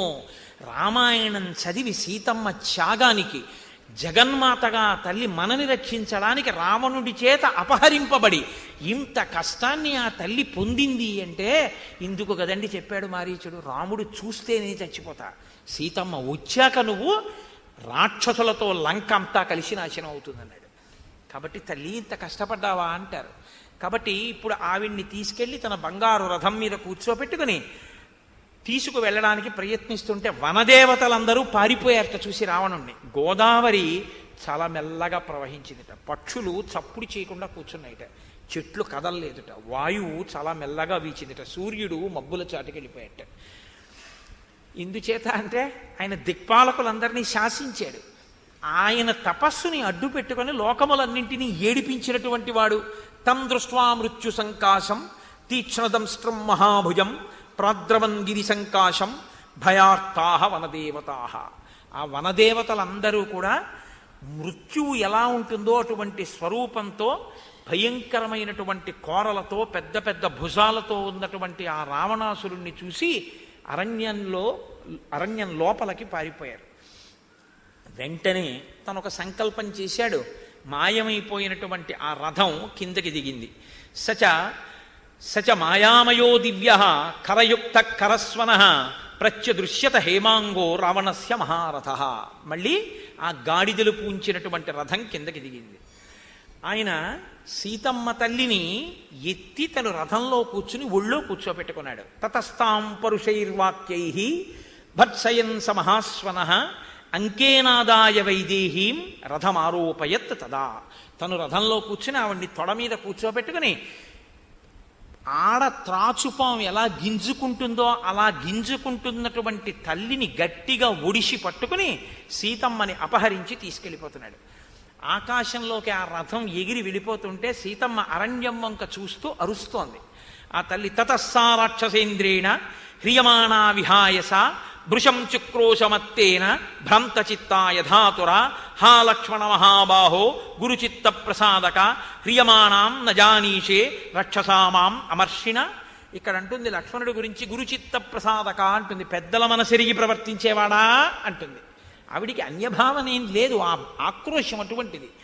కాబట్టి ఆవిడ బాధతో రావణుడు తనని అపహరించి తీసుకెళ్ళిపోతున్నటువంటి కలవరము వలన కలిగినటువంటి ఉన్మత్త స్థితి చేత, అంటే అసలు తన మీద తనకి ఎరుకలేని స్థితి, ఒక ఉన్మాదముతో కూడిన అవస్థలో ఆవిడ హా రామ హా లక్ష్మణ అని అరుస్తూ వచ్చి రక్షించవలసింది అని పెద్ద పెద్ద కేకలు పెట్టి వెళ్ళిపోతుంటే ఆ చెట్టు మీద కూర్చుని జటాయువు పక్షి కనపడింది. అయ్యయ్యో వృద్ధుడవైపోయావు, వీడు రాజు, పైగా ఆయుధములతో ఉన్నాడు, బలవంతుడు, నన్ను తీసుకుని వెళ్ళిపోతున్నాడు, నువ్వు నిగ్రహించలేవు. కానీ రామాయతు యథాతత్వం జటాయో హరణం మమ లక్ష్మణాయ చ తత్సర్వం ఆఖ్యాతవ్యం విశేషతః. నువ్వు మళ్ళీ రామచంద్రమూర్తి లక్ష్మణమూర్తి తిరిగి పర్ణశాలకి వచ్చిన తరువాత రావణుడు నన్ను అపహరించినటువంటి వృత్తాంతాన్ని వారికి చెప్పవలసింది అని ఆ జటాయువుకి నమస్కారం చేసి ప్రార్థన చేసి ఆ వనదేవతలకి, చెట్లకి, గోదావరికి, ప్రస్రవణ పర్వత శిఖరానికి నమస్కరించి వాళ్ళందరినీ వేడుకుంటుంది. రాముడు తిరిగి వచ్చిన తరువాత నన్ను అపహరించాడు అన్న విషయాన్ని మీరు రాముడికి తెలియచేయండి. రాముడికి తెలిసిన తర్వాత ఈ రావణుడు బతకడు. వీడు ఎక్కడ దాక్కున్నా రామచంద్రమూర్తి వచ్చి వీడిని పట్టి నిగ్రహించి నన్ను తీసుకొస్తారు అని ఆ తల్లి ప్రార్థన చేస్తుంటే ఆ జటాయువు వెంటనే లేచి అన్నాడు, నేను ఇప్పుడే వెళ్ళి రామలక్ష్మణుల్ని తీసుకొద్దును, కానీ నేను వెళ్ళి తీసుకొచ్చే సమయం లేదు, నువ్వు అపహరించి తీసుకెళ్ళిపోతున్నావు. కాబట్టి రావణ, నీకు నేను ఒక మంచి మాట చెప్తాను విను. దశగ్రీవ స్థితో ధర్మే పురాణే సత్య సంశ్రయ జటాయుర్నామనాంనాహం గృధ్రరాజో మహాబల. నేను ధర్మాన్ని నమ్ముకున్నవాణ్ణి, వేదవాక్యాన్ని నమ్ముకున్నటువంటి వాణ్ణి, సత్యాన్ని నమ్ముకుని జీవిస్తున్నటువంటి వాణ్ణి. నన్ను జటాయువు అంటారు. నేను వృద్ధుడైపోయినటువంటి ఈ పక్షి రాజుని, ఒక పెద్ద గ్రద్దని. రాజా సర్వస్య లోకస్య మహేంద్ర వరుణోపమ లోకానంచ హితేయుక్తో రామో దశరథాత్మజ. అన్ని లోకములకు రాజు, మహేంద్రుడితో వరుణుడితో పోల్చదగినటువంటి వాడు, అన్ని లోకముల యొక్క హితాన్ని కోరుకునేటటువంటి వాడు, దశరథాత్మజుడైనటువంటి వాడు రామచంద్రమూర్తి. తస్యైషా లోకనాథస్య ధర్మపత్ని యశస్విని సీతానామ వరారోహ యాం త్వం హర్తుం ఇహేచ్ఛసి. అటువంటి రామచంద్రమూర్తి యొక్క ధర్మపత్ని, కీర్తిగాంచిన తల్లి, సీత అని పేరున్న తల్లి, మహాపతివ్రత. ఇటువంటి ఆవిడ్ని నువ్వు ఇలా అపహరించచ్చా? కథం రాజా స్థితో ధర్మే పరదారాన్ పరామృశేత్ రక్షణీయా విశేషేణ రాజదారా మహాబల. నువ్వు రాజువైనటువంటి వాడివి, ధర్మాన్ని నువ్వు అనుష్ఠించాలి. నువ్వే ఇలా పరుల కాంతల్ని అపహరించి తీసుకుని వెళ్ళిపోతుంటే, అందున సాటి రాజపత్ని, నువ్వెలా రాజో అలా రాముడు రాజు, అటువంటి రాజపత్నిని నువ్వే అపహరించి తీసుకెడితే ఇంకా లోకంలో ధర్మము అన్న మాటకి అర్థం ఏముంటుంది? నువ్వు రాచపదవిలో ఎలా కూర్చుంటావు? నిన్ను చూసి ఎవరు ధర్మం నేర్చుకుంటారు? కాబట్టి ఆ తల్లిని విడిచిపెట్టు అన్నాడు. వాడు విడిచిపెడతాడా? వాడు తీసుకెళ్తున్నాడు. జటాయువు ఆయనతో పాపం చాలా ఘోరమైనటువంటి యుద్ధాన్ని, తాను చెయ్యగలిగినటువంటి యుద్ధాన్ని చేశాడు. ఎంత యుద్ధం చేశాడంటే రావణాసురుని యొక్క ధనస్సుని విరిచేశాడు. ఆయన శరీరం మీద అనేకమైన ఘాట్లు చేశాడు. ఆ పైన ఉన్నటువంటి ఛత్రము, చామరము వీటిని పడగొట్టాడు. ధ్వజాన్ని పడగొట్టాడు. ఆ గాడిదల్ని తన వాడి ముక్కులతో పొడిచి చంపేశాడు. సారథిని చంపేశాడు. ఆ రథాన్ని భగ్నం చేసి కింద పడేశాడు. రావణాసురుడు సీతమ్మని ఒడిలో పెట్టుకుని కిందకి దిగి ఆవిడ్ని ఎడంచేత్తో పట్టుకుని ఉండి జటాయువుతో యుద్ధం చేశాడు. కానీ జటాయువు తన రెక్కల చేత ప్రహారములు చేస్తుంటే ఇక తట్టుకోలేక సీతమ్మని విడిచిపెట్టి తన ఖడ్గాన్ని పైకి తీసి జటాయువు యొక్క 2 రెక్కలు 2 కాళ్ళు నరికేశాడు. నరికేస్తే జటాయువు కుప్ప కూలిపోయాడు. నెత్తుటి మడుగులో పడిపోతే సీతమ్మ పరిగెత్తుకెళ్ళి తండ్రి మరణిస్తే ఎలా బాధపడుతుందో అలా ఆ తల్లి ఆ జటాయువు యొక్క గుండెల మీద పడి ఆలింగనం చేసుకుని ఏడ్చింది. అది చాలా హృదయ విదారకమైనటువంటి సన్నివేశం. అటువంటప్పుడు కూడా కామ ప్రవృత్తి కలిగి ఉన్నాడు అంటే ఇంకసలు ఆ రాక్షసత్వం అన్న మాటకి ఎంత దూరపు హద్దు చెప్పచ్చో రాక్షసత్వానికి అంత దూరపు హద్దు రావణాసురుడు. వాడికి హద్దు లేదు వాడి రాక్షసత్వానికి. ఎంత ఇతరులు బాధపడుతుంటే అంత సంతోషంగా ఉంటుంది వాడికి. ఇప్పుడు బాధపడి చెట్ల చాటుకు వెళ్ళి చెట్లని అడ్డుపెట్టి కౌగలించుకుని ఏడిచి వణికిపోతున్నటువంటి సీతమ్మని ఒడిసి పట్టి తీసుకొచ్చి మళ్ళీ తన ఒడిలో కూర్చోపెట్టుకుని పైకి ఎగిరి ఆకాశ మార్గంలో వెళ్ళిపోతున్నాడు. ఆవిడ్ని పట్టి తీసుకొచ్చి కూర్చోపెట్టుకున్నప్పుడు ఆవిడ కేశపాశం, ఆవిడ కబరీబంధం కదిలిపోయి ఆవిడ తలలో పెట్టుకున్నటువంటి పద్మముల యొక్క రేకులు విచ్చిపోయి రావణాసురుడి మీద పడ్డాయిట. ఆవిడ పెట్టుకున్న హారములలో ఉన్న మణులు చెల్లాచెదరై కింద పడుతుంటే, నగలు జారిపోతుంటే 2 చేతులెత్తి ఏడుస్తూ గుండెలు బాదుకుంటూ కందుల వెంట నీరు కారుస్తున్నటువంటి ఆ సీతమ్మ యొక్క స్థితిని చూసి అరణ్యంలో ఉన్న సర్వభూతములు కదిలిపోయి ఈ రావణుడు మరణించడానికి తగినంత పాపం చేశాడనుకుని సీతమ్మ యొక్క ఖేదాన్ని చూసి, బాధ చూసి తామందరూ కూడా బాధాపరితప్త హృదయములతో ఉన్నారు. అప్పుడు చతుర్ముఖ బ్రహ్మగారు దృష్ట్వా సీతాం పరాం మృష్టాం దీనాం దివ్యేన చక్షుషా కృతం కార్యమితి శ్రీమాన్ వ్యజహార పితామహ. బ్రహ్మగారు అన్నారట, ఇప్పుడు కదురా ఇంత తపస్సుండి లోకాల్ని బాధ పెడుతున్నవాడివి, సావడానికి తగిన అపచారం ఇప్పుడు చేయడం మొదలుపెట్టావు. ఎందుకు ఈ మాట అనాలి అన్నది మీరు కొంచెం జాగ్రత్తగా గమనిస్తే భాగవతంలో ఒక పద్యం ఉంది. పరమేశ్వరుడు ఎన్నడూ కూడా తనంత తానుగా ఎవరో బలంతో ఏదో తప్పు చేస్తున్నారు కదా అని చెప్పి వెంటనే వెళ్ళి వాళ్ళని చెనకేయడు, వాళ్ళని ఏం చంపేడు. ఆయన ఒక మాట చెప్పాడు, శుద్ధ సాధులందు, సురలందు, శృతులందు, గోవులందు విప్రకోటి ఎందు ధర్మ పదవి ఎందు తవిలి నాయందు వాడెన్నడలుగు నాడు పట్టి వధింతు అన్నాడు. వీటి జోలికి వెళ్ళాలి. వీటి జోలికి వెళ్ళి వీటిని బాధ పెడితే మాత్రం ఇక ఈశ్వరుడు వార్చడం. వేటితోటికి శుద్ధ సాధులందు పరమేశ్వరుణ్ణే నమ్ముకుని బతుకుతున్నటువంటి మహాభక్తుల జోలికి వెళ్ళిన, సురలందు దేవతల్ని అదే పనిగా నింద చెయ్యడమే లక్షణంగా పెట్టుకున్న, శృతులందు వేదం జోలికి వెళ్ళిన, ధర్మ పదవి ఎందు ధర్మాన్ని భ్రష్టు పట్టించే ప్రయత్నం చేసిన, గోవులందు గోవుల్ని హింస పెట్టే ప్రయత్నం చేసిన, నాయందు చిట్ట చివరికి పరమేశ్వరుడే నిందించేటటువంటి ప్రయత్నం చేసిన, ఇటువంటి పాపాలు ఎప్పుడు చేస్తాడో అప్పుడు పట్టి వధిస్తాను, అప్పటి వరకు వధించను, అవకాశం ఇస్తున్నట్లు గుర్తు మారతాడేమోనని. ఇప్పుడు చెయ్యకూడనంత పెద్ద తప్పు చేశాడు. మహాపతివ్రత సౌశీల్యవతి అయోనిజ రామచంద్రమూర్తి యొక్క ఇల్లాలు అటువంటి సీతమ్మని బలవంతంగా ముట్టుకుని అపహరించి తీసుకుని వెడుతున్నాడు. కాబట్టి ఇప్పుడు రాముడి చేతి బాణం నీ మీద పడడానికి కావలసినటువంటి యోగ్యతని నీవు సిద్ధింపజేసుకున్నావు. ఇప్పటిదాకా మేము చెప్పినా వేడు రాముడు బాణం వెళ్ళాడా? 13 ఏళ్ళు అయిపోయింది. నువ్వు తెచ్చుకున్నావురా నీ మరణం. కాబట్టి ఇప్పుడు మాకు సంతోషం. కానీ సీతమ్మ బాధ చూస్తే మాత్రం బాధే. కాబట్టి మహర్షులు అన్నారట, ప్రహృష్టాం విహితాశ్చాసన్ సర్వేతే పరమర్షయ దృష్ట్వా సీతాం పరామృష్టాం దండకారణ్యవాసిన రావణస్య వినాశంచ ప్రాప్తం బుద్ధ్వా ఎదుర్ఛయ. దైవికంగా రావణుడు మరణించడానికి ఏర్పడినటువంటి సీతాపహరణం అనేటటువంటి కారణాన్ని చూసి మహర్షుల మనసులో సంతోషించినప్పటికీ సీతమ్మ తల్లి పొందినటువంటి ఖేదాన్ని చూసి బాధపడ్డారు. అపహరించాడు, తీసుకెళ్ళాడు. ఆ తీసుకెళ్తున్నప్పుడు మాత్రం తల్లి ఒక్క మనుష్యుడన్నవాడు కనిపించట్లేదు నా ఆర్తి చెప్పడానికి అని చూస్తోంది. కింద ఒక 4 వానరములు కనపడ్డాయి. మహానుభావుడు వచ్చేస్తాడు కిష్కింధకాండలో. ఇంకా ఆ పర్వతం మీద 4 వానరములు కూర్చునున్నాయి. హ్రియామాణాతో వైదేహి కంచిన్నాథం అపశ్యతి దదర్శ గిరిశృంగస్థాన్ పంచవానర పుంగవాన్ తేషాం మధ్యే విశాలాక్షి కౌశేయం కనకప్రభం ఉత్తరీయం వరారోహ శుభన్యాభరణాని చ ముమోచ యదిరామాయ సంసేయురితి మైథిలి. తన పట్టుబట్ట యొక్క ముక్కను ఒకదాన్ని చింపి అందులో తన ఆభరణములు కొన్నిటిని తీసి మూటకట్టి ఆ కూర్చున్నటువంటి 5 వానరుల యొక్క మధ్యలోకి ఆ తల్లి విడిచిపెట్టింది. 5 వానరుల మధ్యలో ఆ నగల మూట పడింది.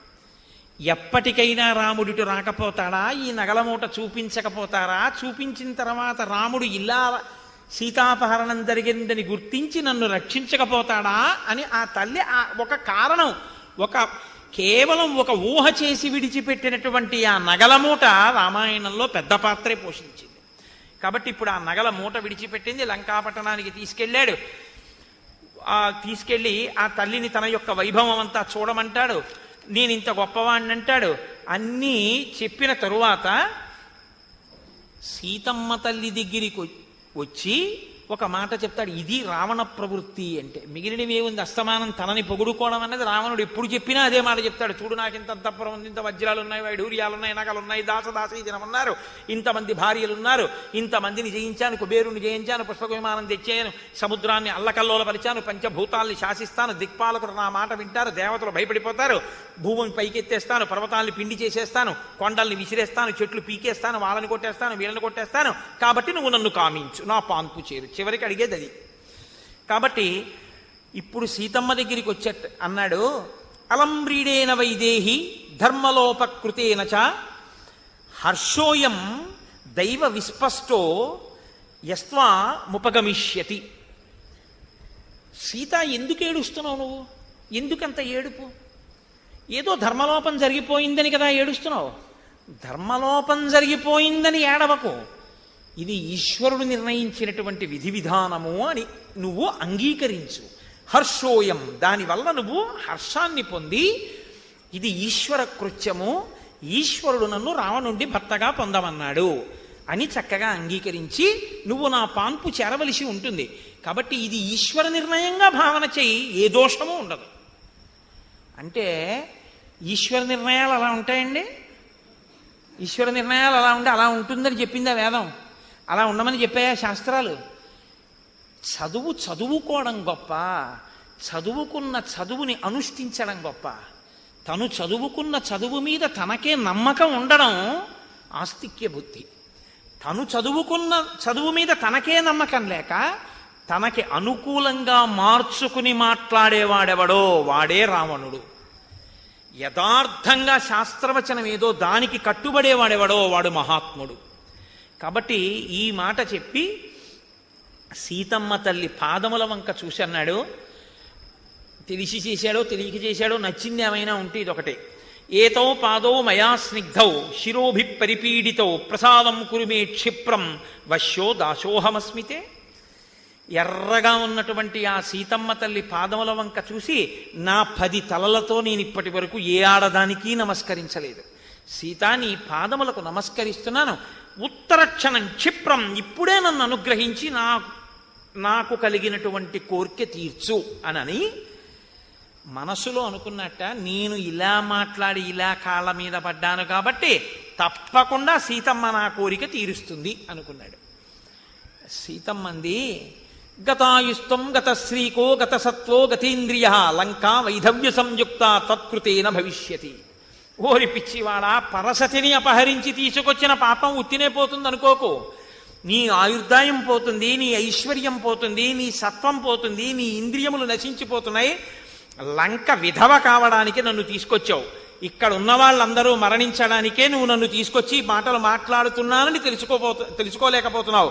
నతే పాపమిదం కర్మ సుఖోదర్కం భవిష్యతి యాహం నీత వినాభావం పతి పార్శ్వాత్ త్వయావనే.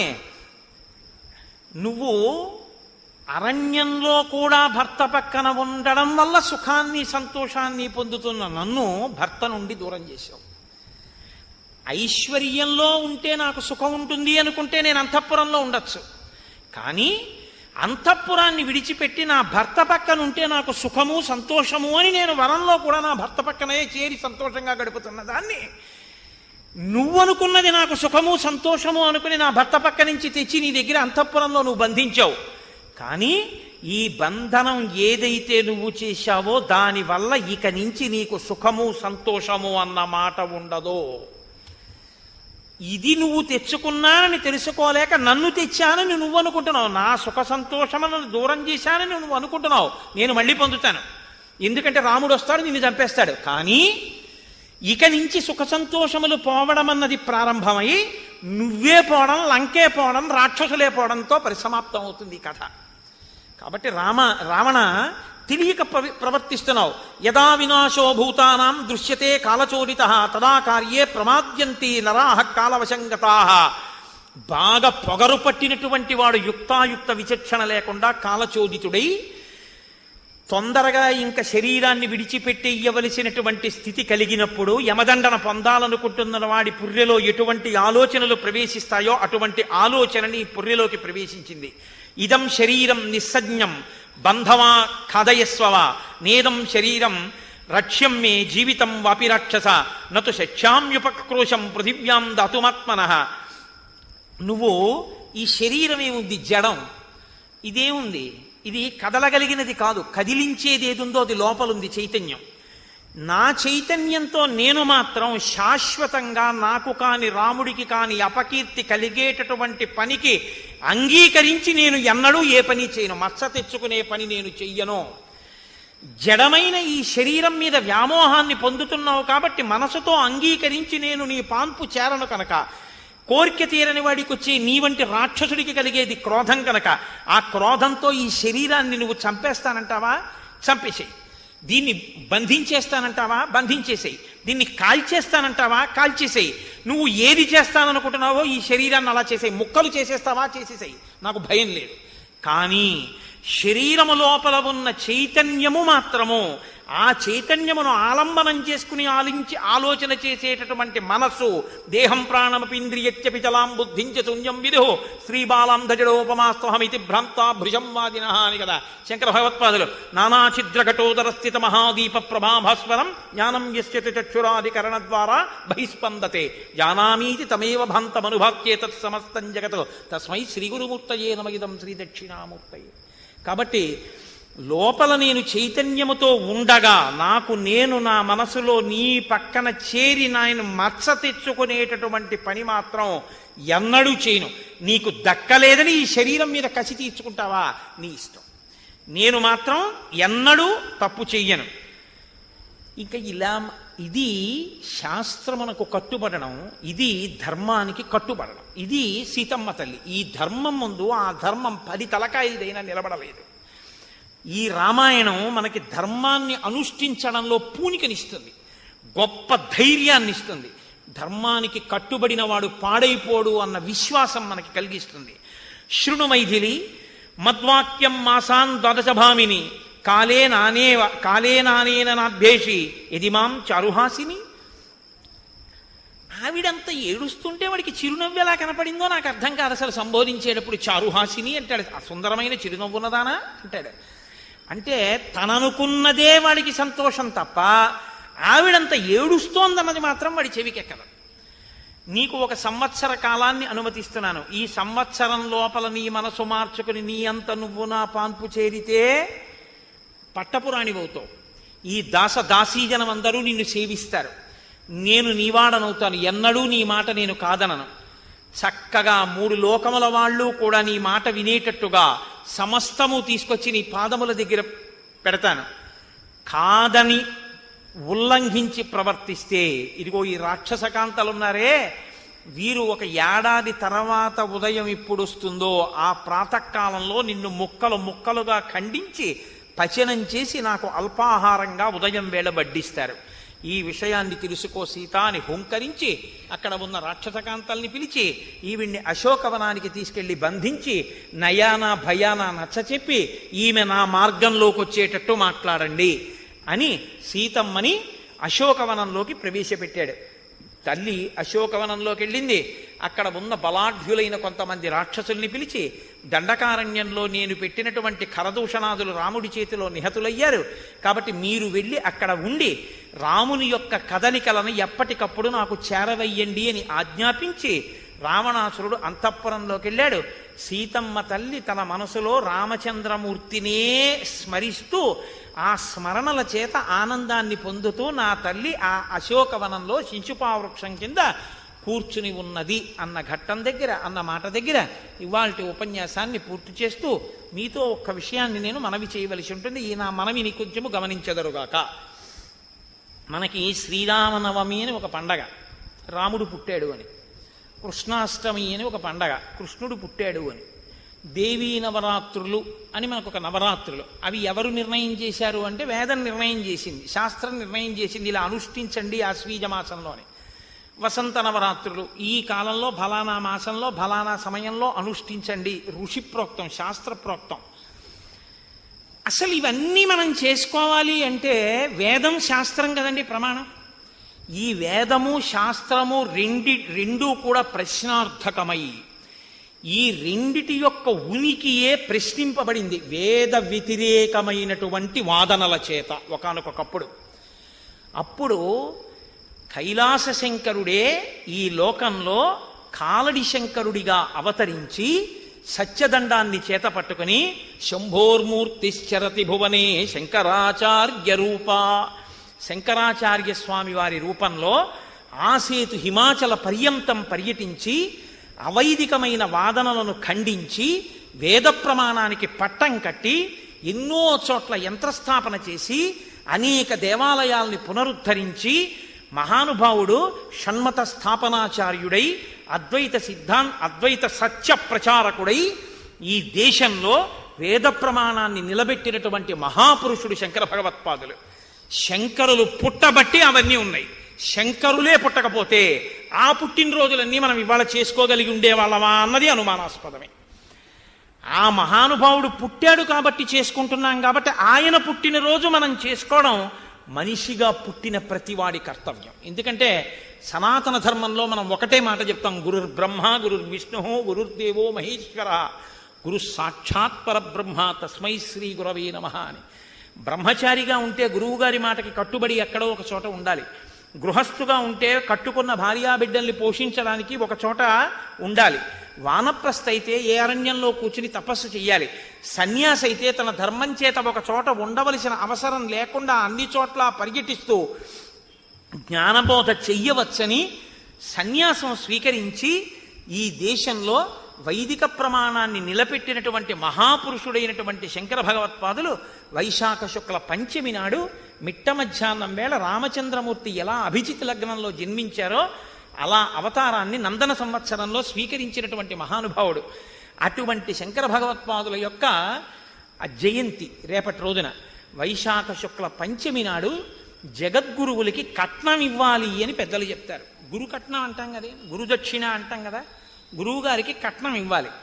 గురువుగారికి కట్నం ఇవ్వడం అంటే తను స్తోత్రం చేసి బంగారు ఉసిరికలే కురిపించగలిగినటువంటి మహాపురుషుడికి ఆకాశం ఎంతెత్తుంటుందో అంతెత్తు పెరిగి అహం బ్రహ్మాస్మి చెప్పి పాతాళం ఎంతుంటుందో అంత కిందకి దిగి అమ్మా దృశాద్రాఘీయస్యాదరదలిత నీలోత్పల రుచా దవీయాంసం దీనం స్నపయ కృపయా మాం అపి, నన్ను కూడా అని తనంత కింద పడిపోయిన వాళ్ళ మాట్లాడినటువంటి శంకర భగవత్పాదులు మన కోసం ఇంత సాహిత్యం, ఇన్ని స్తోత్రాలు, ఇన్ని వ్యాఖ్యానాలు, ఇన్ని ప్రకరణ గ్రంథాలు ఇన్ని ఇచ్చిన మహాపురుషుడు 32 సంవత్సరములు మాత్రమే ఈ భూమి మీద శరీరంతో నడయాడి మళ్ళీ అవైదిక వాదనలు ఈ దేశంలో ప్రవేశించకూడదని తూర్పున జగన్నాథులో గోవర్ధన పీఠము, పడమర దక్షిణ పడమర కాళికాపీఠము, ఉత్తరమున బదరికాశ్రమంలో జ్యోతిపీఠము, దక్షిణమున శృంగగిరిలో శారదాపీఠము స్థాపించి అవైదిక వాదనలను ఖండించడానికి పరంపరాగతంగా పీఠాలు నిర్వహింపబడే ఏర్పాటు చేసిన మహాపురుషుడు శంకర భగవత్పాదాచార్య స్వామి. అటువంటి శంకరుడు సాక్షాత్ పార్వతీ పరమేశ్వర స్వరూపం.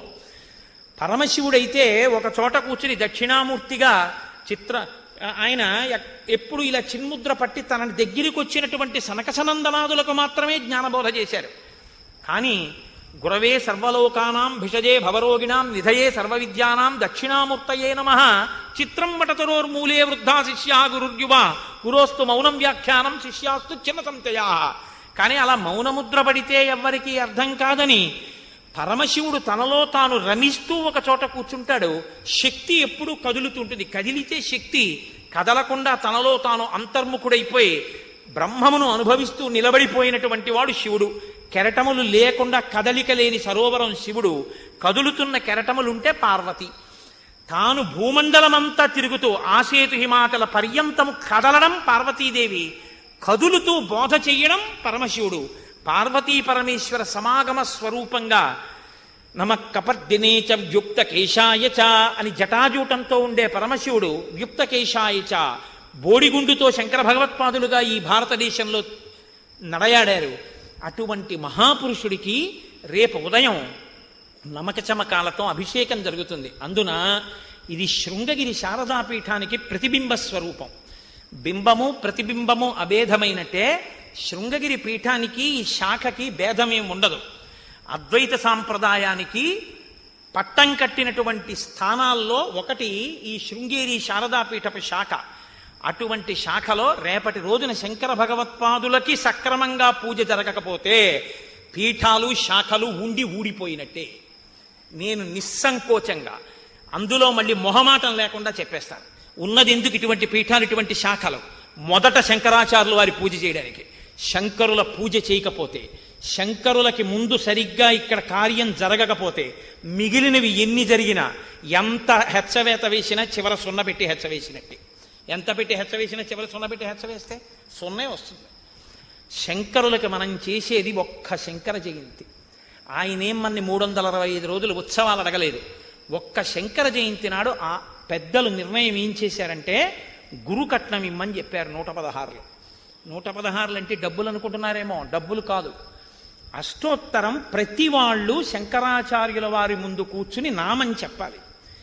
శంకర భగవత్పాదులు ఒక్కరికే పెద్దలు ఒక మాట చెప్తారు, గురువు లేని వారు శంకరుల్ని గురువుగా స్వీకరించవచ్చు అని. అంతటి మహాపురుషుడు, అంతటి మహానుభావుడు ఏ శంకరుల పేరు చెబితే ఇవాళ ప్రపంచవ్యాప్తంగా లేచి నమస్కరిస్తున్నారో, శంకరుల అద్వైత సిద్ధాంతము పరమ సత్యమని లోకమంతా ఇవాళ కీర్తిస్తోందో అటువంటి మహాపురుషుడి జయంతి.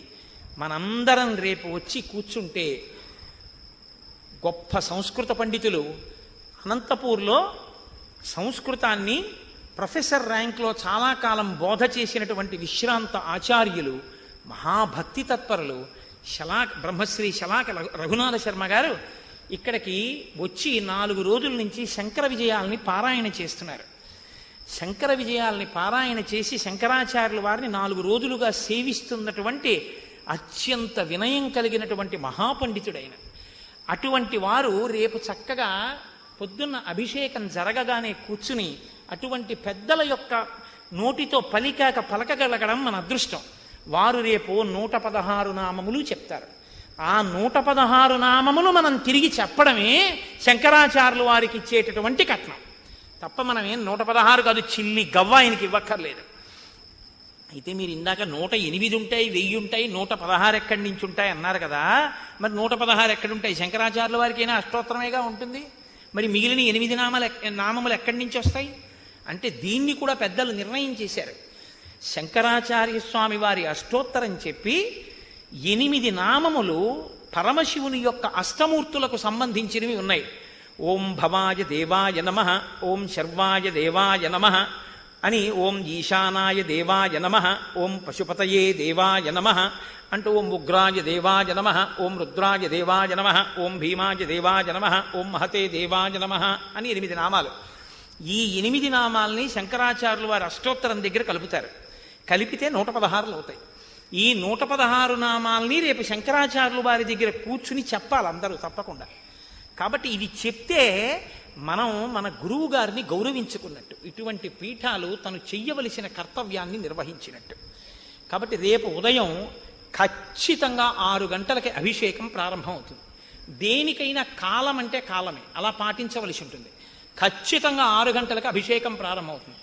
1 గంట 15 నిమిషాలు, 7 గంటల 15 నిమిషాలకి ఏకవారాభిషేకమే కాబట్టి నమక చమకాలు పోను ఒక ఆవృత్తి నమకం చమకం చక్కగా చెప్పిన శంకరుల ముందు చెప్తున్నాం. మన దరిద్రం ఇవాళ ఈ దేశంలో ఏమైపోయిందంటే, ఏ వేదం శంకరాచార్యుల వారి వల్ల రక్షింపబడిందో ఆ శంకర భగవత్పాదుల పల్లకి వెడుతుంటే మంత్రం నేర్చుకున్నందుకు చెప్పడం నా బాధ్యత అని వచ్చేవాళ్ళు కొరవైపోయారు. సంభావన ఇస్తే వస్తున్నారు. నేను నిర్మోహమాటంగా చెప్తాను, నాకేం భయం లేదు.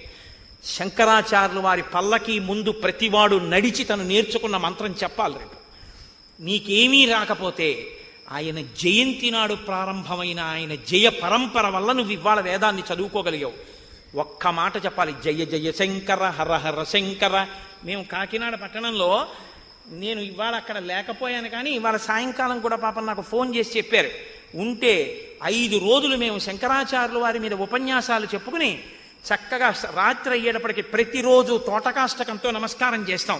విదిత కిల్ల శాస్త్ర సుధా జలధే మహితోపనిషత్కధితార్థే అంటూ ఆయనకి తోటకాష్టకంతో నమస్కారం చెయ్యాలి. శంకర జయంతి నాడు ఆయనకి చెయ్యనప్పుడు ఇంకా పీఠం అన్న మాటకు అర్థం ఉండదు. ఏమి శర్మగారు నేను తప్పు మాట్లాడుతున్నానా?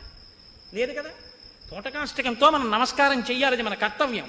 కాబట్టి రేపు దయచేసి మీ అందరూ ఆర్తితో తప్పకుండా రండి. ఒక పీఠానికి గౌరవం మనం అందరం వచ్చి అలా ఉంటేనే సనాతన ధర్మానికి గౌరవం.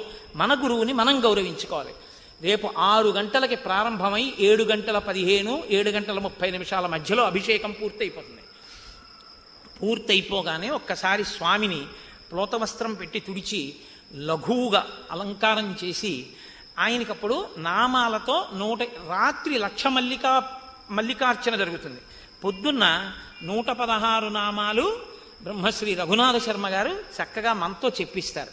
మనందరం ఆ నామాలు చెప్దాం. మనం నామాలు చెప్తూ ఉండగా మల్లెపూలతో, శంకరాచార్యుల వారి మీద ఒక శ్లోకం ఉంది, సరస్వతీదేవి శిగలో తురుముకున్నటువంటి మల్లెపూలలో ఉన్న మకరందం కన్నా కూడా తీయనైన మాటలటైనవి.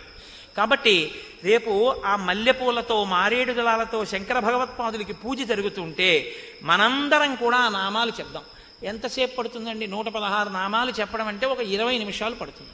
అంటే 8 గంటలకి మనం శంకరాచార్య స్వామి వారిని ఒక్కసారి పల్లకీలో కూర్చోపెట్టి జయ జయ శంకర హర హర శంకర అంటూ ఎండ పడకుండా గొడుగు పట్టి గురువు గారికి పల్లకీ సేవే.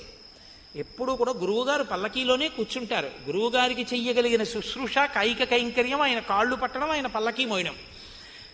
నేను మొన్న కంచి వెళ్ళినప్పుడు బ్రహ్మాచార్య స్వామి వారు వెళ్ళిన పల్లకీ చూసి ఎంత మురిసిపోయానో. ఆ పల్లకి రేపు శంకరాచార్యుల వారి పల్లకి పురుషులకు మాత్రమే అధికారం, స్త్రీలు పల్లకి పట్టుకోరు, అటువంటి బరువు పని చేయించరు.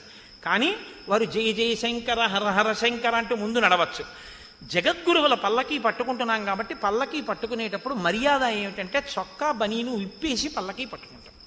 మాకు కాకినాడ పట్టణంలో కొన్ని వందల మంది స్వచ్ఛందంగా విప్పేసి పల్లకీ పట్టుకుంటారు రేపటి రోజున. రేపు నేను అక్కడ లేకపోయినా పల్లకీ సేవ జరుగుతోందని, 2 చోట్ల అభిషేకం జరుగుతోందని, రేపు అంతకార్యం జరుగుతోందని నేను వచ్చే ముందు కారులో కూడా గోపాలకృష్ణ గారు ఫోన్ చేసి కనుక్కుంటున్నారు. కాబట్టి అందున శృంగేరి శారదాపీఠంలో ఉన్నాం. ఇటువంటి చోట ఉండి కూడా అయ్యో జరగలేదన్న అసంతృప్తి ఉండకూడదు. కాబట్టి రేపు మనం సంతోషంగా చేద్దాం. గురువు ప్రసన్న మనస్కుడు, ఇంత అని ఉండదు. మీరు ఏది చేసినా గురువుగారు పొంగిపోతారు. ఆ 116 నామాలు చెప్పడం కోసం రేపు మీ అందరూ చక్కగా ఉదయం ఖచ్చితంగా 7 అయ్యేసరికి వచ్చేస్తే మనందరం ఆ శారదాదేవి మంటపంలో కూర్చుని జగద్గురువుల నామాలు చెప్పి జగద్గురువుల పల్లకీ పట్టుకుని జయ జయ శంకర హర హర శంకర అంటూ ప్రాంగణం చుట్టూ 3 పర్యాయములు తిరిగి వెళ్ళి ఆ పల్లకీని అక్కడ పెట్టేసి నీరాజనం ఇచ్చేస్తే అప్పుడు మనం ప్రసాదం తీసుకుని వెళ్ళిపోవచ్చు. ఆ తర్వాత చేయవలసిన అలంకారాదులు తర్వాత జరుగుతాయి. రాత్రి 1,00,000 మల్లికా పుష్పములతో, మల్లె పువ్వులతో పూజ చేస్తారు. అప్పుడు అన్ని మల్లె పువ్వులతో పూజింపబడిన శంకర భగవత్పాదుల్ని సాయంకాలం ఒకసారి మనం దర్శనం చేసుకోవచ్చు. కాబట్టి నా ఆర్తిని మీరు మన్నించి, నేను ఎక్కడైనా కొంచెం ఎక్కువ చేసి మాట్లాడి ఉంటే నన్ను క్షమించండి. నాకు శంకరుల యందు భక్తితో తప్ప ఎవ్వరి మీద నాకు క్రోధంతో కానీ, అందున గుంటూరులో మీ క్రమశిక్షణ చూసి నేను పొంగిపోతున్నాను. ఒక యథార్థం చెప్పాలంటే మా కాకినాడ పట్టణంలో కూడా మీ అంత క్రమశిక్షణ లేదు. అంత క్రమశిక్షణ మీరు చూపిస్తున్నారు. నేనేదో నోటి మాటగా అంటున్నాను అనుకోకండి, యథార్థం చెప్తున్నాను. మా గోపాలకృష్ణ గారు కూడా అంటున్నారు నాతో, అబ్బో ఇదేమి క్రమశిక్షణ అండి అని. చక్కగా రేపు మీరు కూడా వచ్చి మనందరం శంకర జయంతిని అత్యద్భుతంగా నిర్వహించి భారతీ తీర్థస్వామి వారికి ఈ వార్త అందితే వారు ఎంతో సంతోషించి వారు ప్రసన్నులై ఆనందంగా ఆయన ఒక్క నవ్వు నవ్వితే అది మనకి అంగరక్ష. కాబట్టి అటువంటి కార్యక్రమానికి రేపు ఉదయం మీ అందరూ 7 గంటలకి రావలసిందిగా పీఠం తరపున నేనే మిమ్మల్ని ఆహ్వానం చేస్తూ మనం 11 పర్యాయములు రామనామాన్ని ఇప్పుడు చెప్పుకుందాం.